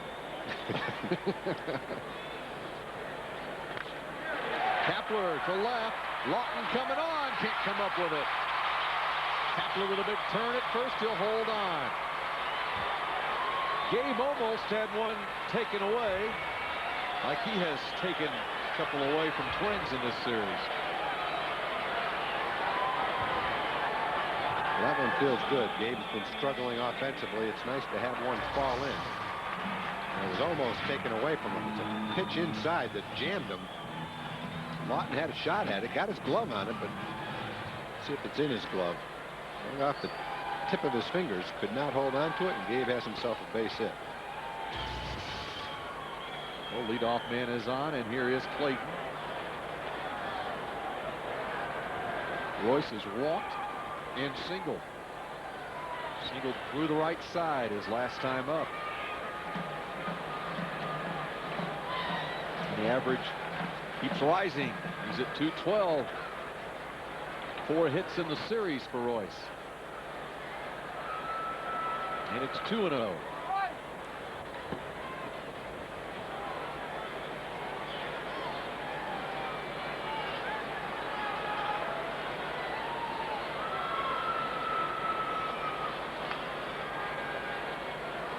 Kapler with good speed at first base, has 1 stolen base in 2 attempts. Clayton to center. Hunter to his left and in a bit. And Kapler returns to first. There is 1 out here in the 5th inning. Let's go to Kevin Eschenfelder for this Burger King Sports Break. Thank you, Bill Jones. Earlier today, Jays beat the Yankees 8-2 for the second straight day at Sky Dome. Jose Cruz Jr., his second home run of the game, number 7 of the year. David Cone rocked, 7 earned in 3 innings of work. His ERA for the season, 10.7. Guys, back to you.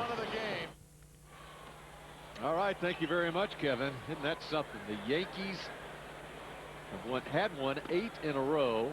Swept the Rangers here. They go to Toronto, and a couple of complete game victories for Blue Jays starters.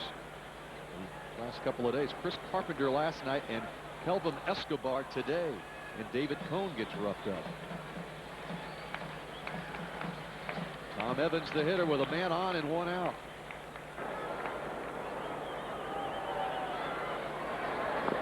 It's good to see the return of Jose Cruz Jr. 2 home runs today. He's got 7 on the season. Off to a great start. He had a battle in spring training with Vernon Wells as to who the center fielder would be. He won the job. Vernon will be a big league player for many years to come, but he's going to get some time in AAA right now. And in the meantime, Jose Cruz is off to a good start. Evans through the left side. Tom has a base hit. Kapler a single and Evans a single. The Rangers racking up some hits again against the Twins tonight. A lot of base runners tonight for Texas. Evans finds the hole.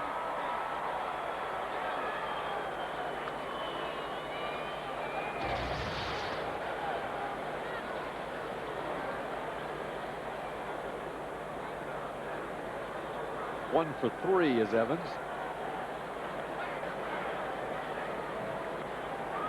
Here's Alicea, top of the order.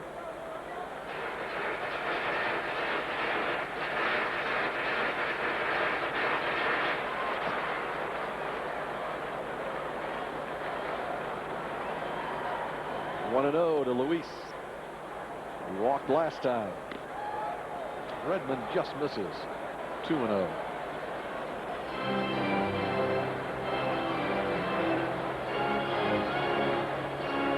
Rangers once again putting runners on base here. They had the bases loaded in each of the last 2 innings. They got nothing out of the bases loaded situations. At 4 of the last 6 innings against Twins pitching, they've had the bases loaded.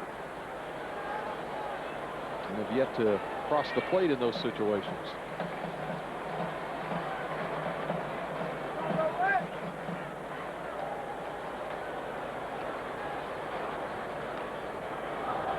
And it's 2-2 to Alicea. You know, he got a good fastball to hit too. Up and right on over the plate. Had a good swing at it. Good pitch to drive into right center field, but he fouled it off.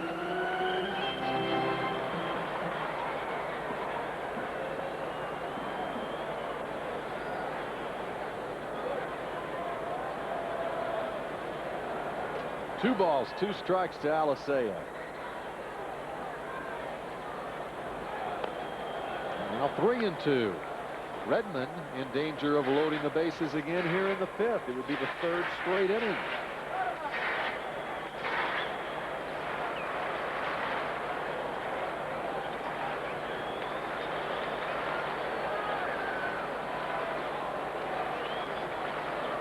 And there's ball 4. The bases are loaded again for the Rangers.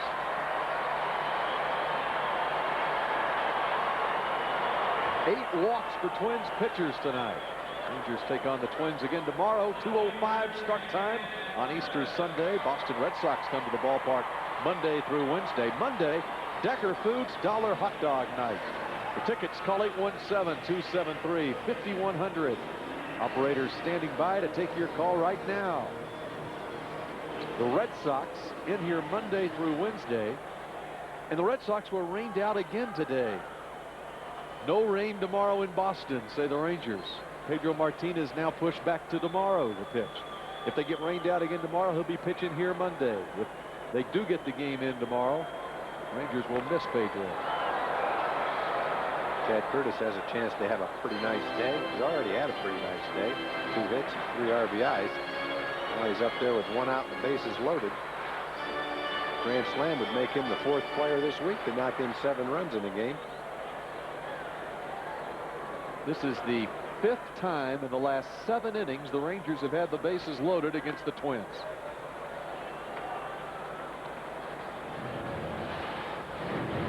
Five of the last 7 innings, and no runs across.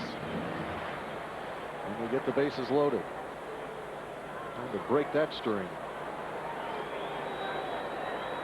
Redmond with a 1-1 to Curtis. Ground ball. The second for 1. No chance for the throw to first base. A run scores. Big slide by Alicea at second base, and no chance for Todd Walker to turn it. Curtis gets the RBI, and it's 7-3. Finally, the Rangers score in one of these bases loaded situations. Chad will get the RBI thanks to a good slide by Alicea coming in to disrupt Todd Walker trying to pivot and turn the double play. Chad runs well. I don't know whether he could have turned it anyway, but he had a shot at it. Credit Louis with an assist and a hard slide into second base. So 4 RBIs for Curtis. Solo homer, a 2-run single, and the RBI on the fielder's choice grounder. Here's Rodriguez with runners at the corners. A 4-run lead again for Texas. Hutch fouls it off, 0-1. Second time Rodriguez has faced Redmond. He grounded to third the first time he saw him.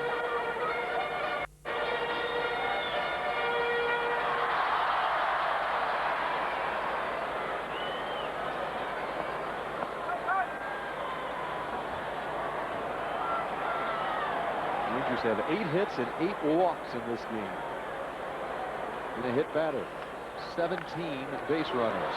Ortiz will do it himself to get Pudge to end the 5th inning. Rangers load him up again. They do get a run across, but they leave 2 men on again in the 5th.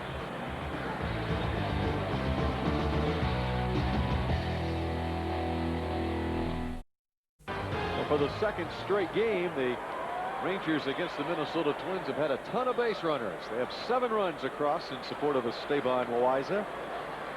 He would receive the 2nd worst run support of American League starters coming into tonight's game. With 7 runs to work with through the first 5 innings. A couple of unearned runs off Loaiza in the first. He has a 4-run lead. To the 6th we go. Bottom 3rd of the order. Matt Lecroy pops it up on the first base side, but it's behind the Ranger dugout. Strike 1. Lecroy, Koski, and Hunter from Minnesota in the 6th inning.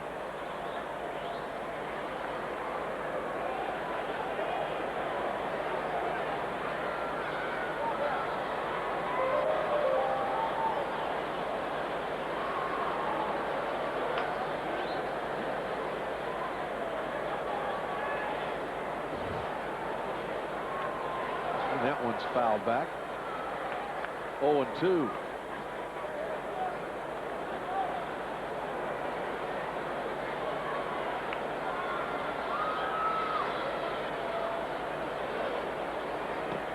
And he gets Lecroy on 3 pitches. There's 1 out in the 6th. Got a big strikeout of Cummings to end the 5th. And he gets a strikeout to start the 6th. They made a couple of great pitches with his slider to get both strikeouts. Cummings last inning and now Lecroy. Might have been a curveball, but a very good pitch and good location with it. Esteban's control hasn't been exactly what he wants the whole game, but when he's needed it, he's come up with the pitches to get the job done.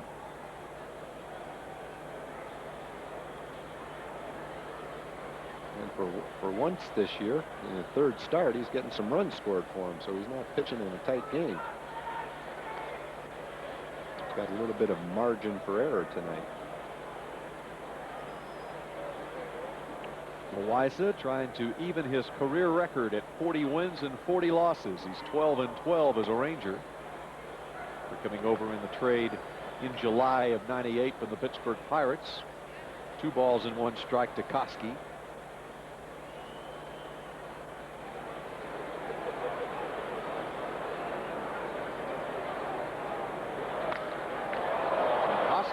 Drives this ball deep to left field. Curtis back at the wall, and it's off the out-of-town scoreboard.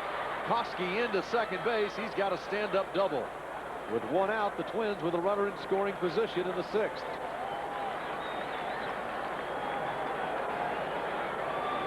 Usually the ball shoots out to right center field. That ball looked like it carried pretty well to left field. Koski's got some power. Pitch away. He goes with it. Didn't look off the bat like he hit it that well. Chad gives it a pretty good try, but it hits up on the White Sox number letters about a foot over his glove. Second extra base hit for the Twins. Hunter had the triple last inning, and here's Hunter again. Down the line, it goes foul. Good decision by Tom Evans. If he fielded that ball, it would have been an infield single. Chose to let it go, and it went by third base.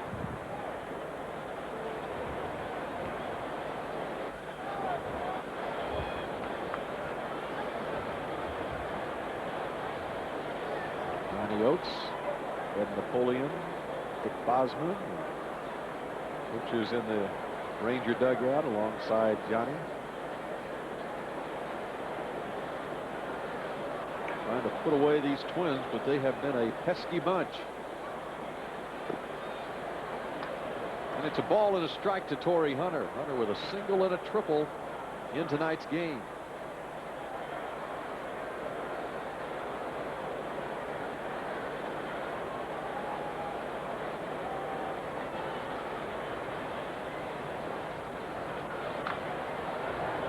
And this one is fouled off. It's a ball and 2 strikes. Rangers and Twins play the finale of this 3-game series tomorrow afternoon. Darren Oliver will be on the mound for Texas, and Brad Radke, the Twins ace, goes for Minnesota. It's a 2:05 start time tomorrow right here on Fox Sports Net.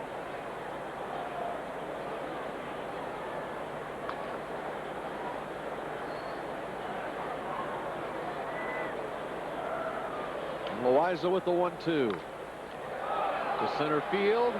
It will fall in front of Mateo. Putting on the brakes at third base is Koski. Runners at the corners with 1 out here in the 6th.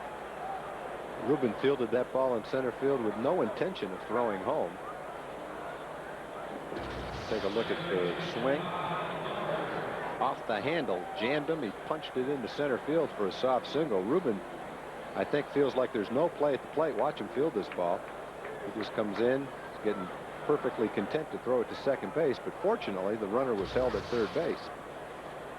In the runner's behalf, he had to stop to make sure that ball fell in, and so Ron Gardenhire, the third base coach, did not want to risk having him thrown out at the plate. He knows Mateo's got a great arm, and in a 7-3 ball game, you can't take that risk. Dick Bosman visits the mound. Out of respect for Ruben Mateo's arm in center field.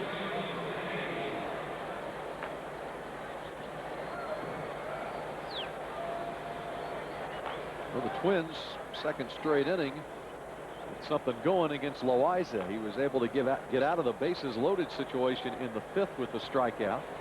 Now here, runners at first and third. Joining Parasho now is Tim Crabtree. Parasho up for the 2nd time, and the right-hander Crabtree throwing as well. And 100 pitches for Esteban now. One thing Johnny Oates, I'm sure, is concerned with is with men on base, if you bring in a lefty. Tom Kelly has Ron Coomer on the bench. I think that might play into some of his decisions tonight. Loaiza looks the runner back and almost took too much time. Wow. He barely got the runner at first base. Todd Walker. Johnny's thinking, what? Why did he do that? Well, he had to fire it as hard as he could just to nip Walker at first base. Giving Johnny a heart attack over there in the dugout. Looks to third, which is fine, but get rid of it. Well, she assumed that Pudge is helping him out, saying he's take it to first. It was too close for comfort at first base. No doubt about it. Runners now at second and third, 2 in scoring position for Christian Guzman.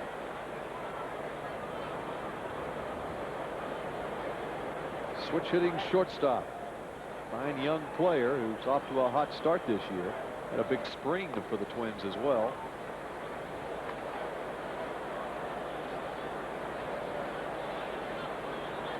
A double and a single. And now runners at second and third with 2 outs.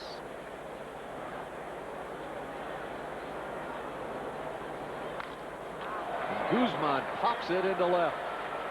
Curtis is there. And once again, Loaiza pitches himself out of trouble in the 6th inning. The Twins have left 5 on in the last 2 innings.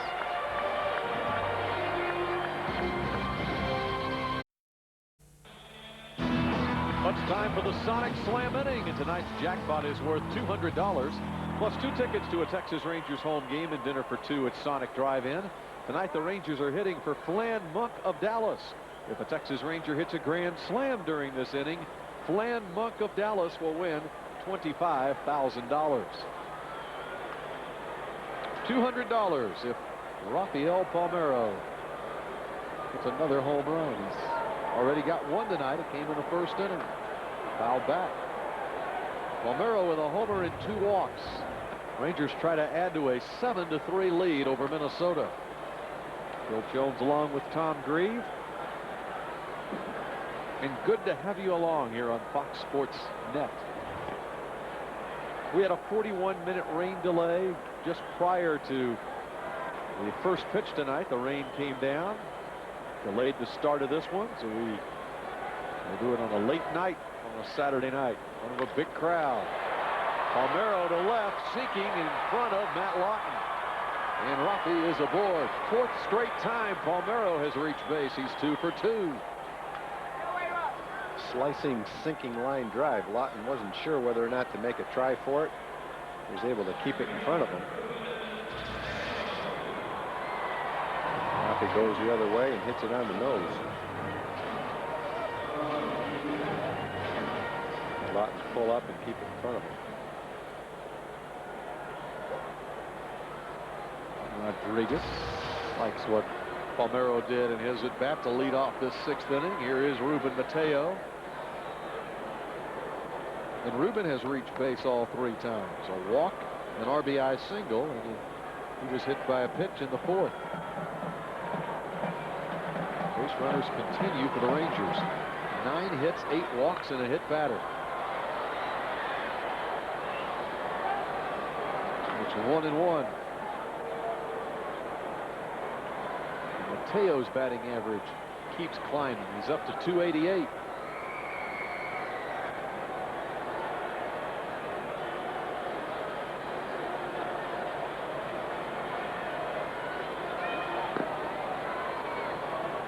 Two and 1 to Ruben.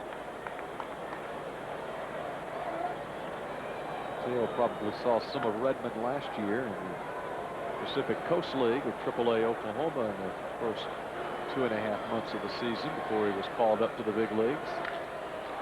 Ground ball to second. Walker flips to Guzman on to first base to nip Mateo.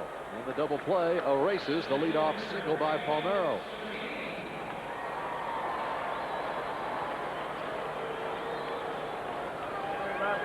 So there are 2 outs in the 6th. David Segui will hit. Segui with 1 home run on the season. Again, Flan Monk of Dallas is the contestant here in the Sonic Slam inning, and you can enter the Sonic Slam inning contest by registering at your local Sonic Drive-In.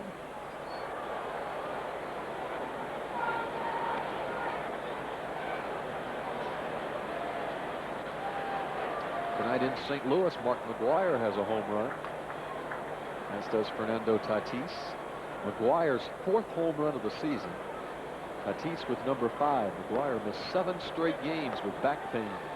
St. Louis trailing Colorado, though, 7-6. They play in the bottom of the 8th.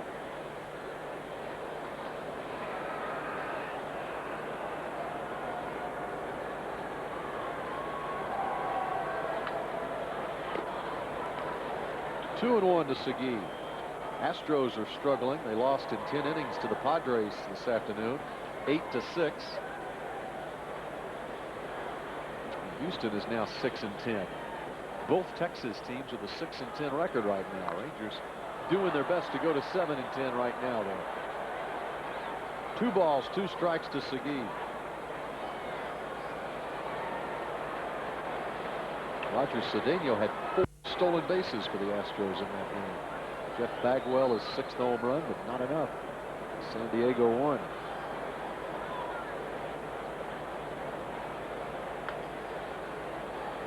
Here's the 2-2.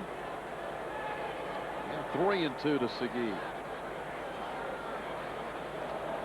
Johan Santana, 3 1/3 innings. The starter for the Twins tonight would give up 5 hits, 6 runs, 6 walks, and 3 strikeouts. Redmond has worked since the 4th.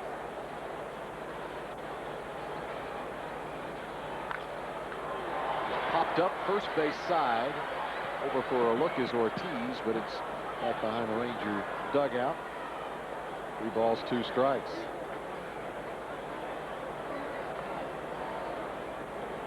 Big crowd, 42,659. Watching the Rangers and the Twins.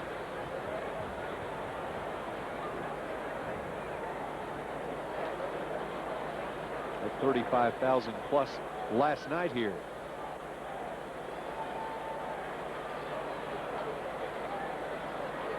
Mark Redmond with the 3-2 pitch. Koski at third. Throws across. The next Sonic Slam inning jackpot will go up to $300 tomorrow afternoon. This is the 7th inning. Loaiza, through 6 innings, has given up 3 runs, 1 earned on 8 hits. Faces Lawton, Ortiz, and Husky. It's been a little bit of a struggle for Esteban tonight, but as we've said a couple of times, when he's needed to make good pitches, he's been able to do it. He's battled all night long, well over 100 pitches right now. He's doing what a good starting pitcher needs to do, give his team a chance to win, keep you in the ball game. Gave up the 2 unearned runs in the first inning. Without those 2 runs, he's only given up 1 run.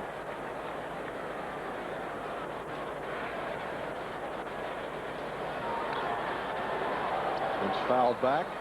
1-2 to Lawton. Well, it continues a trend for Rangers starting pitchers through the first 3 weeks of this season. They are pitching deep into games, racking up a lot of innings. And really, Loaiza has pitched fewer than 6 innings just once in his last 16 starts now. So he gets 6 innings in tonight at least. It's Justin Thompson alongside Rick Helling.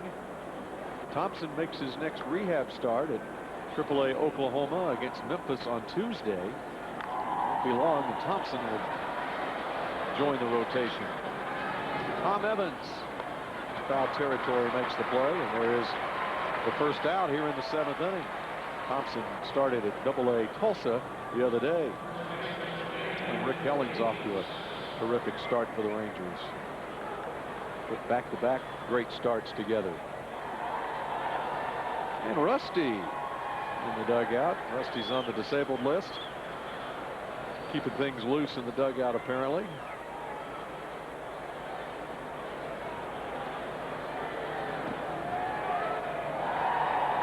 And it was a week ago, that last Sunday, that Rusty underwent the arthroscopic surgery on his right ankle, moving bone spurs.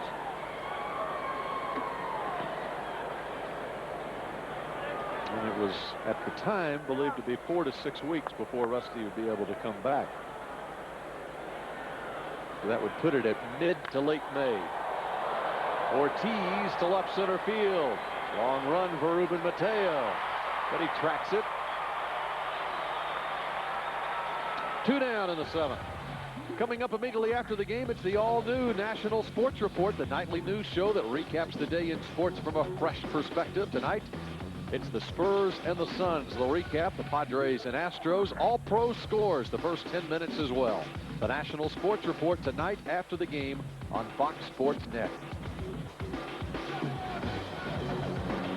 And they will have the footage from the White Sox-Tigers brawl today, and what a brawl it was. There's going to be some people wake up tomorrow morning and be pretty sore after that fight. Juan Gonzalez was right out in the middle of it. He wasn't fighting. He was trying to break up the fight.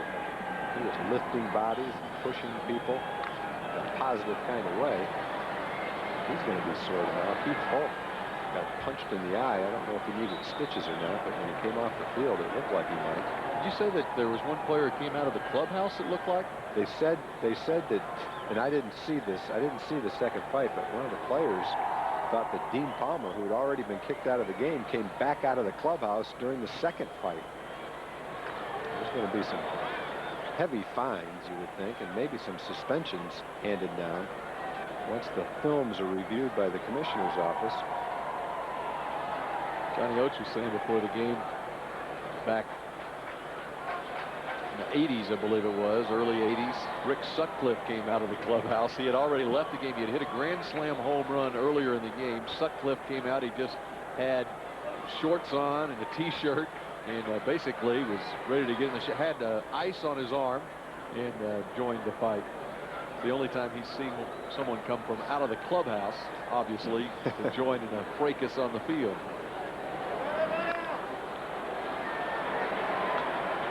Kapler in right.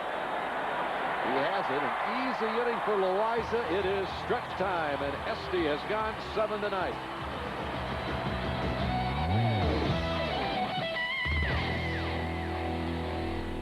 Ballpark in Arlington. Fans enjoy the 7th inning stretch. 42,659 on hand, and the Gatorade game summary looks this way. 41-minute rain and hail delay at the start. Chad Curtis in the first inning.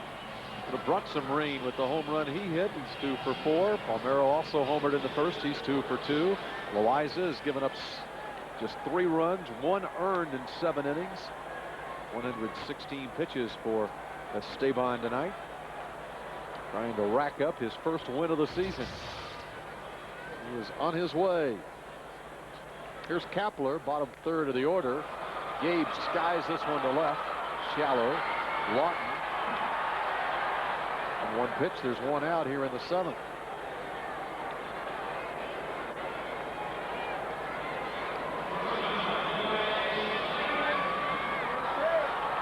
And that'll bring up Royce Clayton.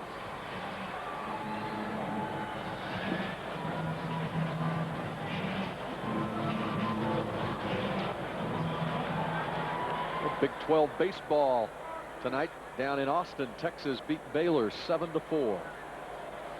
Baylor won last night in Waco, and Texas wins tonight down in Austin. Put the Longhorns back in first place, That's right, doesn't it? by a half game. They go back and forth. They'll play on Easter Sunday. That's right. I believe it's an afternoon game in Austin tomorrow. 2 nationally ranked teams.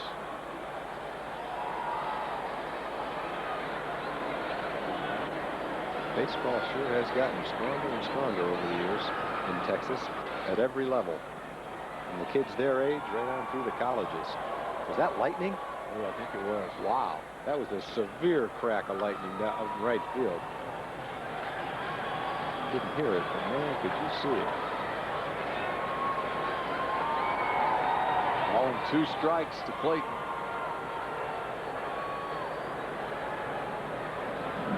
Ooh, I hear the thunder. I hear it now.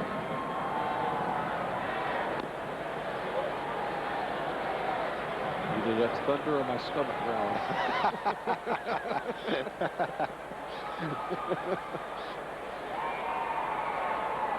2 balls, 2 strikes.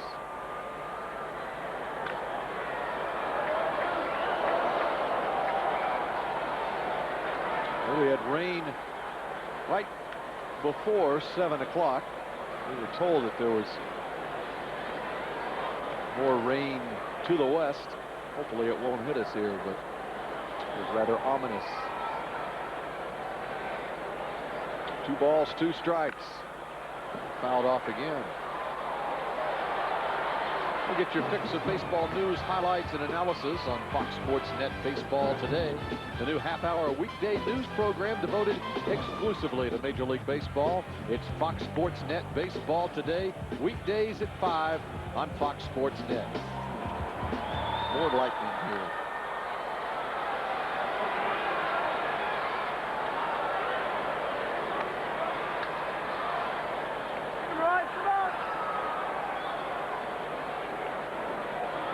Royce has had a nice night with a walk and a single.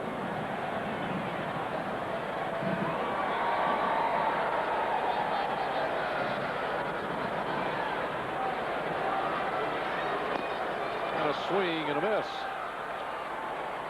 2 down in the 7th. Well, Redmond's doing a nice job. He kept the ball away from Royce. Royce fouled off some tough pitches. Fouled them all off down the right field line. Take a look at the pitch he gets him with. Looked like a changeup down and away. Royce couldn't lay off of it. Not a strike. Good pitch from Redmond.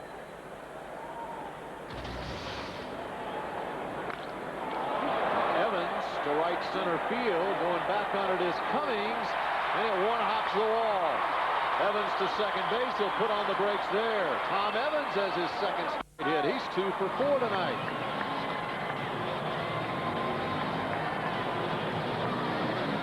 And the Rangers reach double figures in hits.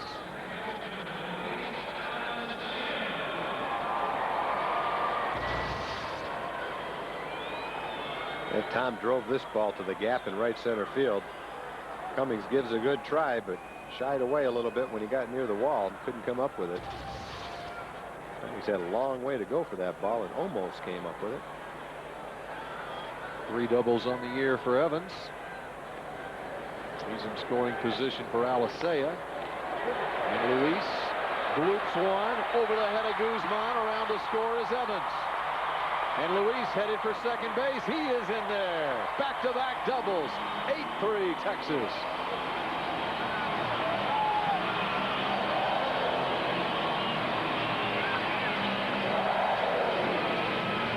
Alicea with his 7th run batted into the year.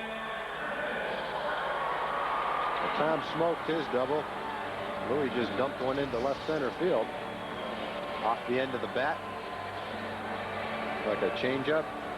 Guzman gives it a good try but can't get it, and then slaps it with his glove, and that allowed Louis to get to second base also. Now here's Chad Curtis. Swing and a miss. 4 runs batted in for Curtis tonight. He tries to add to that total.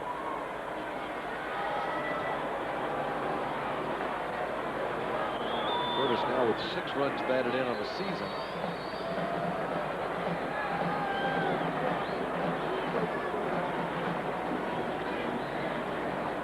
His career high for runs batted in the game, 5. He's done it twice.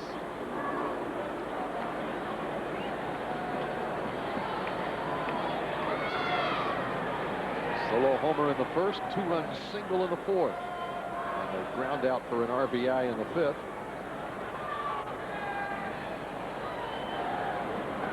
Loses the bat and look out in the Twins dugout.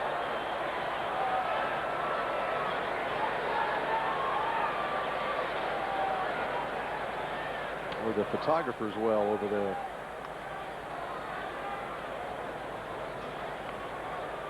Ball in 2 strikes.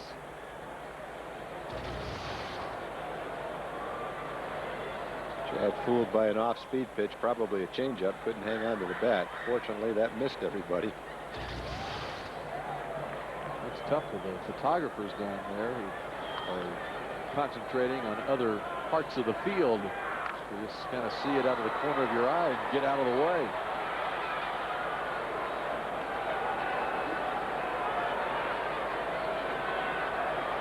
There's Greg on the left. He's working that side for us. Not sure who you're pointing to, Greg. Just watch out for those bats. This one is lifted into right center. Cummings makes the play. Rangers leave a man in scoring position. We are through 7, and the Rangers add to the lead. It's 8-3.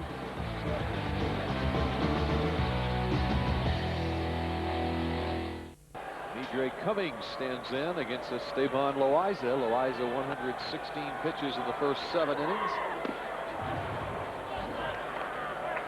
Cummings, LeCroy, and Koski for Minnesota here in the 8th as the Rangers have a 5-run lead. Cummings to right. Kapler makes the play. One down here in the 8th. 6 straight retired by Loaiza. Good, solid, strong performance by Esteban tonight. In battle, got a good chance to go 8 innings. 8+ innings in his first start, over 7, I think 7 2/3 in his second, into the 8th inning in his third start. He's proving early in the season to be a nice, durable guy that can give you innings. His fastball consistently 89 to 94 miles an hour. Good slider, mixes in a curveball and a changeup. Made a lot of good pitches tonight, even though if you compare it to his last game, consistency-wise, it's not quite the same. When he's had to make good pitches, he's been able to do it. 2 balls, 1 strike to LeCroy. Now 3-1. Rangers starting pitchers now have gone at least 6 2/3 innings in 7 of the last 9 games. At least 5 innings in 13 straight games. LeCroy drives this one to the gap in left center all the way to the wall. And the Twins catcher is in with a stand-up double. Looks like the spot where LeCroy likes the ball. Fastball down. A kind of a big swing. Powerful kid. He might have a little more problem hitting the ball above his belt and in than he did that pitch down and out over the plate. 124 pitches for Esteban Loaiza. Good solid start, and Johnny Oates is going to come out and make a change. Let's look at that pitch. You'll see the pitch down and out over the plate. And for a guy with a big swing, it's usually where they like it. Pretty good pitch to hit, too. Pretty good pitcher's pitch to hit. Right on the corner and down. Well, a nice ovation from 42,659 on a Saturday night for Loaiza. Second straight start. He goes 7 in the 3rd innings. 8-3, Texas leads Minnesota as we play in the top of the 8th inning. Loaiza goes 7 in the 3rd innings. Let's take a look at him. Fastball in, good fastball away. Great velocity and good location. And that was a big strikeout with the bases loaded. A 3-2 curveball. And that was probably the biggest pitch of the game for Esteban, and he was pumped up walking off the field after it. And Dre Cummings to end the 5th inning as the Twins had a bases loaded situation there. In the 6th inning, they had 2 on with 1 out. And he got out of both jams. Matt Parasho making his 3rd appearance of the season. And Matt hasn't pitched in 2 weeks. He last pitched April 8th against Toronto. And this is an interesting time of the game for Matt to enter. So far this year, he's been a long reliever and hasn't had much work. But here he is getting a chance toward the end of the ball game. And if he pitches well here, who knows? Maybe he makes an impression on Johnny Oates and Dick Bosman, and he gets a little bit different role on this ball club. It's also coming down to a time when Justin Thompson is going to come off the disabled list. Someone is going to have to leave.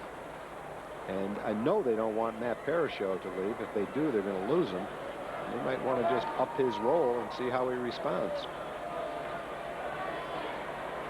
Here's the 0-1 to Koski. That's a sort of a similar situation to what the Twins had with the starter tonight, Yohan Santana, where they have to keep him on the major league roster. Parasho with more skins on the wall, so to speak, the 15-game winner in the AAA last year. More, you would think, more ready for the major leagues, but the Rangers have to keep him on their major league roster. They cannot send him down to the minor leagues without asking waivers on him, and another team would undeniably pick him up. He's used his 3 major league options from a major league roster to the minor leagues. And once you run out of options, you can't get a guy to the minor leagues unless you run him through waivers. they tried to run Matt through waivers, he would be picked up immediately by a number of different teams, and I think they certainly know that. And maybe Johnny Oates wants to get a look at him in a different role, see how he responds, so that if they do keep him, maybe they can expand his role from a long reliever to a guy that pitches more meaningful innings. Now back by Koski, 3 balls and 2 strikes. Not that long relievers don't pitch meaningful innings, but on this ball club with veteran starters who have proven early in the season that they can go deep into the game, he's just not going to get much of an opportunity to pitch any innings. Tell you what, last year was a different story. The starters weren't pitching as deep into games last year, so the role of the long reliever was much more important. There's a base hit through the left side. Holding at third is LeCroy.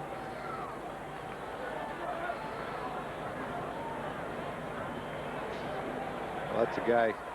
One thing Johnny is looking at is how the lefty pitches to left-handed hitters. It wasn't a bad pitch. It was a slider, but the left-hand hitter was able to drive it into left field for a hit. Dallas Stars moving on to the second round of the Stanley Cup playoffs. Show your support for the Stars. Playoff car flags are available at participating Chevron locations. Just $1.99 with the purchase of any Dr. Pepper product. Stars take Edmonton in 5 games and await their second round opponent. First 2 games of the second round series will be at Reunion.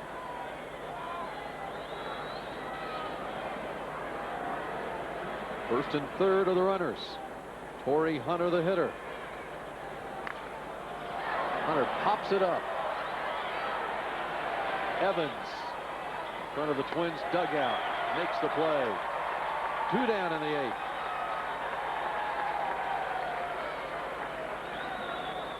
The big out for Parachute. Top of the order. Left-handed hitter Todd Walker is due up. He is making his way back to the dugout, however, and he will be lifted for a pinch hitter, it appears. Denny Hocking has bat in hand, batting helmet on, making his way to the plate.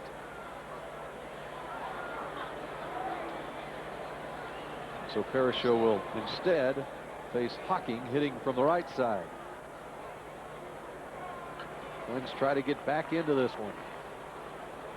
Hocking started at shortstop in yesterday's game, wound up in center field. A versatile guy. He can play about any position on the field.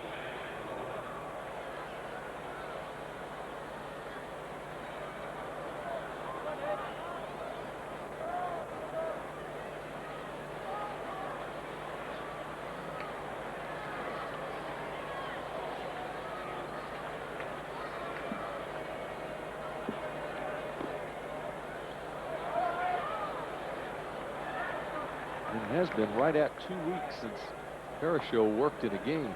It's got to be difficult to go that long and be idle, just throwing on the side. You can pitch all the batting practice and all the side work you want. When you enter a game, it's an entirely different situation. The adrenaline's flowing, the fans are there, the pressure's on, and it's just not the same until you can get out on the mound.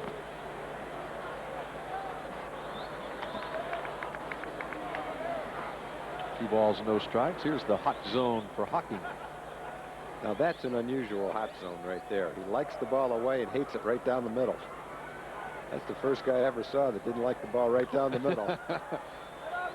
Alicea to first, and Parachute gets Hocking, leaving 2 men on in the 8th inning and protecting a 5-run lead for Texas.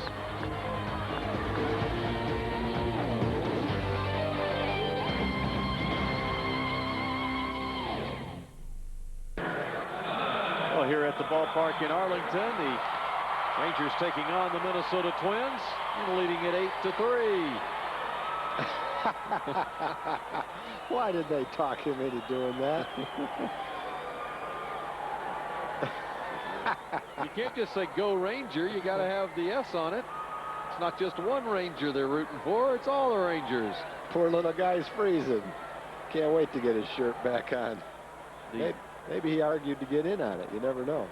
At the Pudge Rodriguez MVP shirt that was handed out the fans before the game. They couldn't find enough people, though. They're going double up on the letters.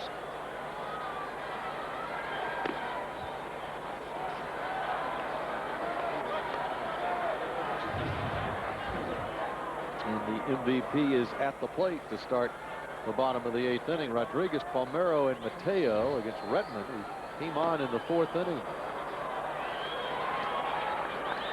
He's doing a good job for Tom Kelly in that he's only having to use one reliever tonight.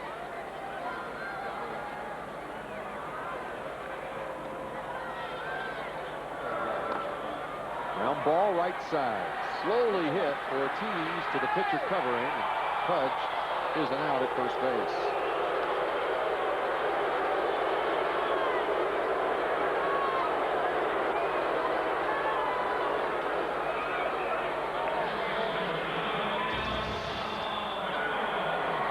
Close play at first base. Ortiz shuffles it.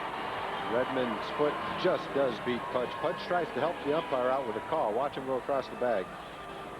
Spread his arms out as if to say safe. It was close. Very close. Pudge says, I'm safe. Nope. Sorry, he didn't get the call.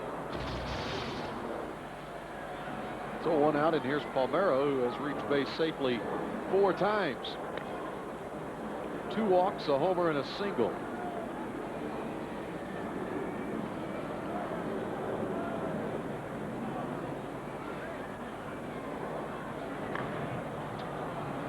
It's a ball and a strike. And your minor league teams in action tonight. Oklahoma Redhawks leading Memphis.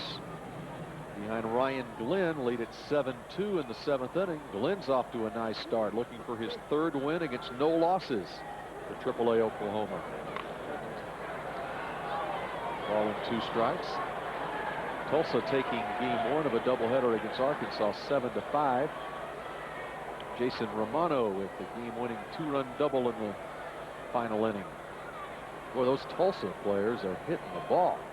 Carlos Pena, 1st-round draft pick a couple of years ago, off to a red-hot start. Craig Monroe out of Texarkana, 1st year at AA ball, hitting over 400 and extended his hit streak to 17 straight games tonight. Redmond gets the strikeout of Palmeiro, and there are 2 outs.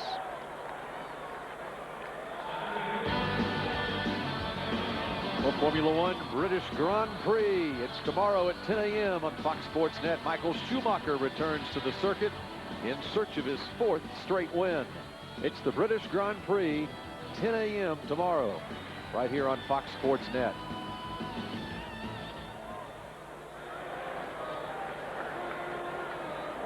Here's Mateo.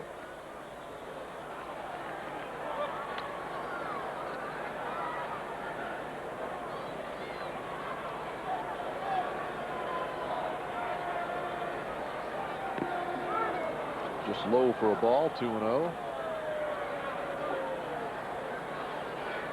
Rubin grounded into a double play last time. Has an RBI single tonight. He's 1 for 2.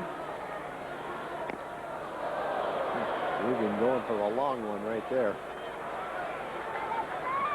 Redmond's got pretty good stuff. His fastball can reach 91 miles an hour. He's got a good changeup, slider.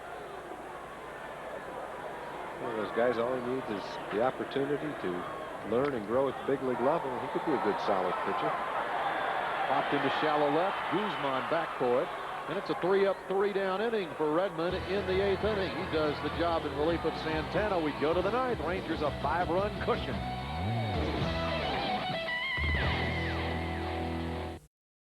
Well, we go to the 9th inning here at the ballpark in Arlington, and the Rangers 3 outs away from snapping that 5-game losing streak. 8-3 our score, an 11-hit attack for Texas. Rangers have had a ton of base runners tonight. Those 11 hits, and Twins pitchers have issued 8 walks tonight, 1 hit batter.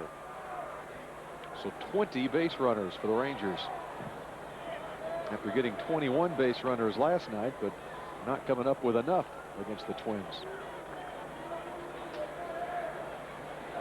Christian Guzman 0 for 4.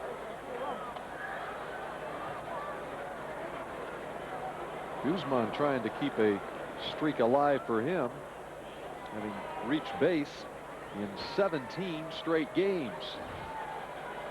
but he hasn't reached base tonight.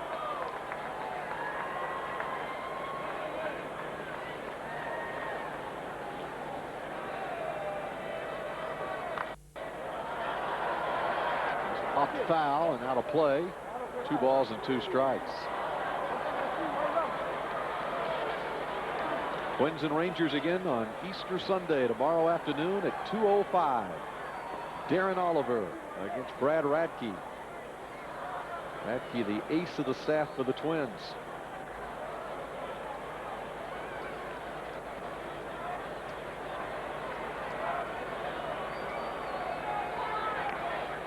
And the Boston Red Sox come to town on Monday. The Ranger pitchers for the series against Boston. Kenny Rogers will go Monday night. Rick Helling Tuesday night. Mark Clark scheduled to pitch on Wednesday afternoon. It's up in the air what the Red Sox are going to do with their rotation after 3 straight rainouts. See you later, Mr. Guzman. Parasho gets the strikeout. 1 down in the 9th. Good fastball right on the inside corner. Got Guzman looking away.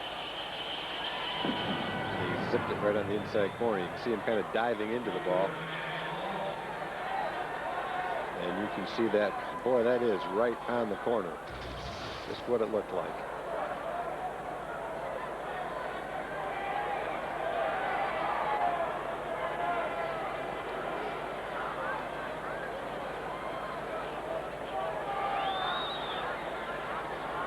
It's the first time all season that Guzman has not reached base at a game. 2-0 to Matt Lawton.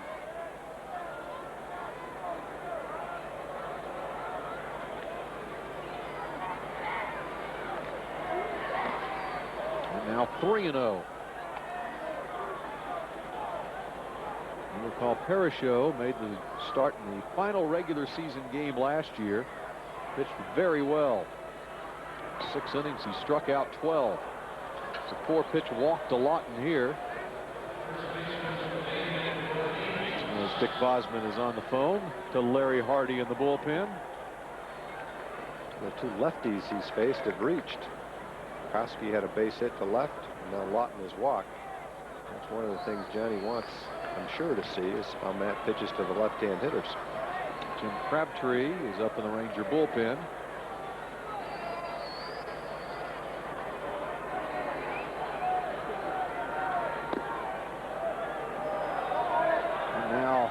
Pudge out to the mound, and here comes Boz as well. As 5 straight out of the strike zone from Parasho.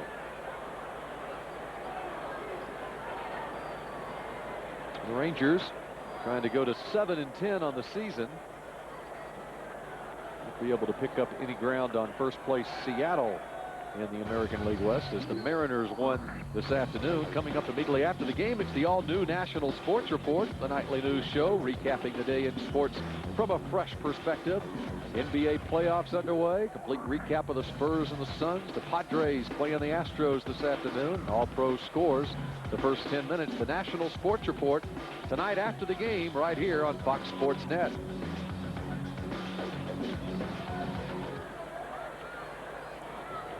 John Wetland to his feet in the Ranger bullpen. It's a 5-run lead right now. Wetland getting up just in case the Twins pull to within, say, 3. David Ortiz.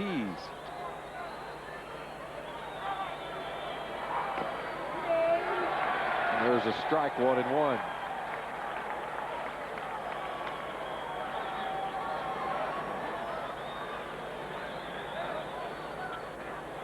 Mariners beat the Royals this afternoon 4-2. Kansas City's 8th straight loss. Twins did a number on them earlier in the week. 2-1 to Ortiz. Oakland lost to Baltimore 4-3. The Orioles have won 6 in a row. And Anaheim fell in Tampa Bay 11-9. If Anaheim fell in Tampa Bay, they'd be all wet now, wouldn't they? They would if they fell into the bay. 3-1 to Ortiz. We've been here a while. We'll be falling into the bay in a little while on the next road trip. Well, that's a base hit. into the gap in right center field. And runners at the corners. So a walk and a single, 2 on.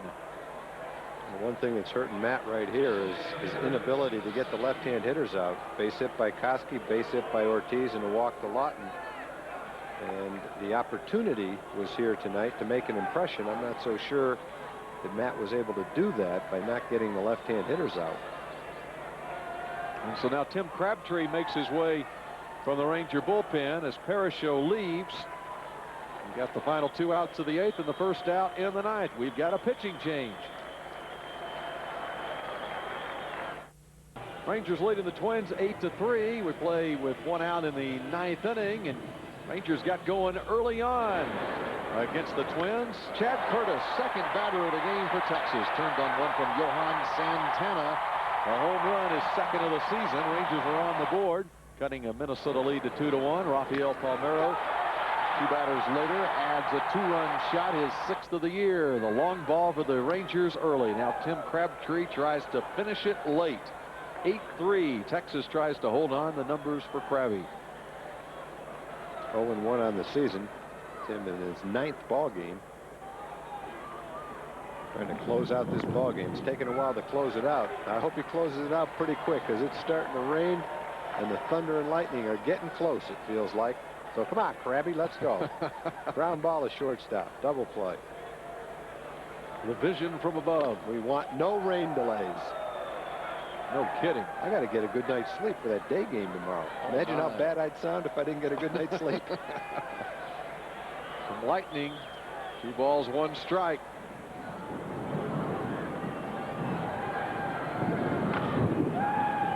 Paul just ate him up right there.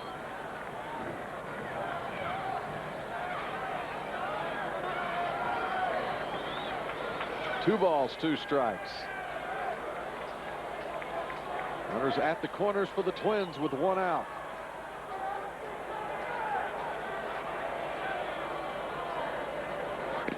And a swing and a miss. Crabtree gets the strikeout of Husky. Or Lightning. That was some big-time heat.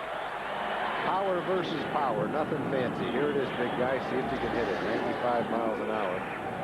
Husky had a good swing at it, but he didn't catch up with it that time. Crabtree threw that one by him. So here's Midre Cummings. Cummings to left center field. Mateo coming on. Did he come up with it? He says he did. The umpire does too. And the Rangers win.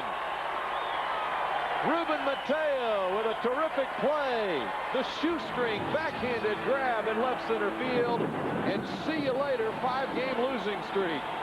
8-3 Rangers over the Twins. High fives all around as Texas snaps the losing streak. This is the Lightning and Thunder. Hits the ballpark in Arlington. Mateo closes it out in style, and a huge crack of lightning there. This one got over just in time. For Tom Grieve and our entire crew, so long here on Fox Sports Net.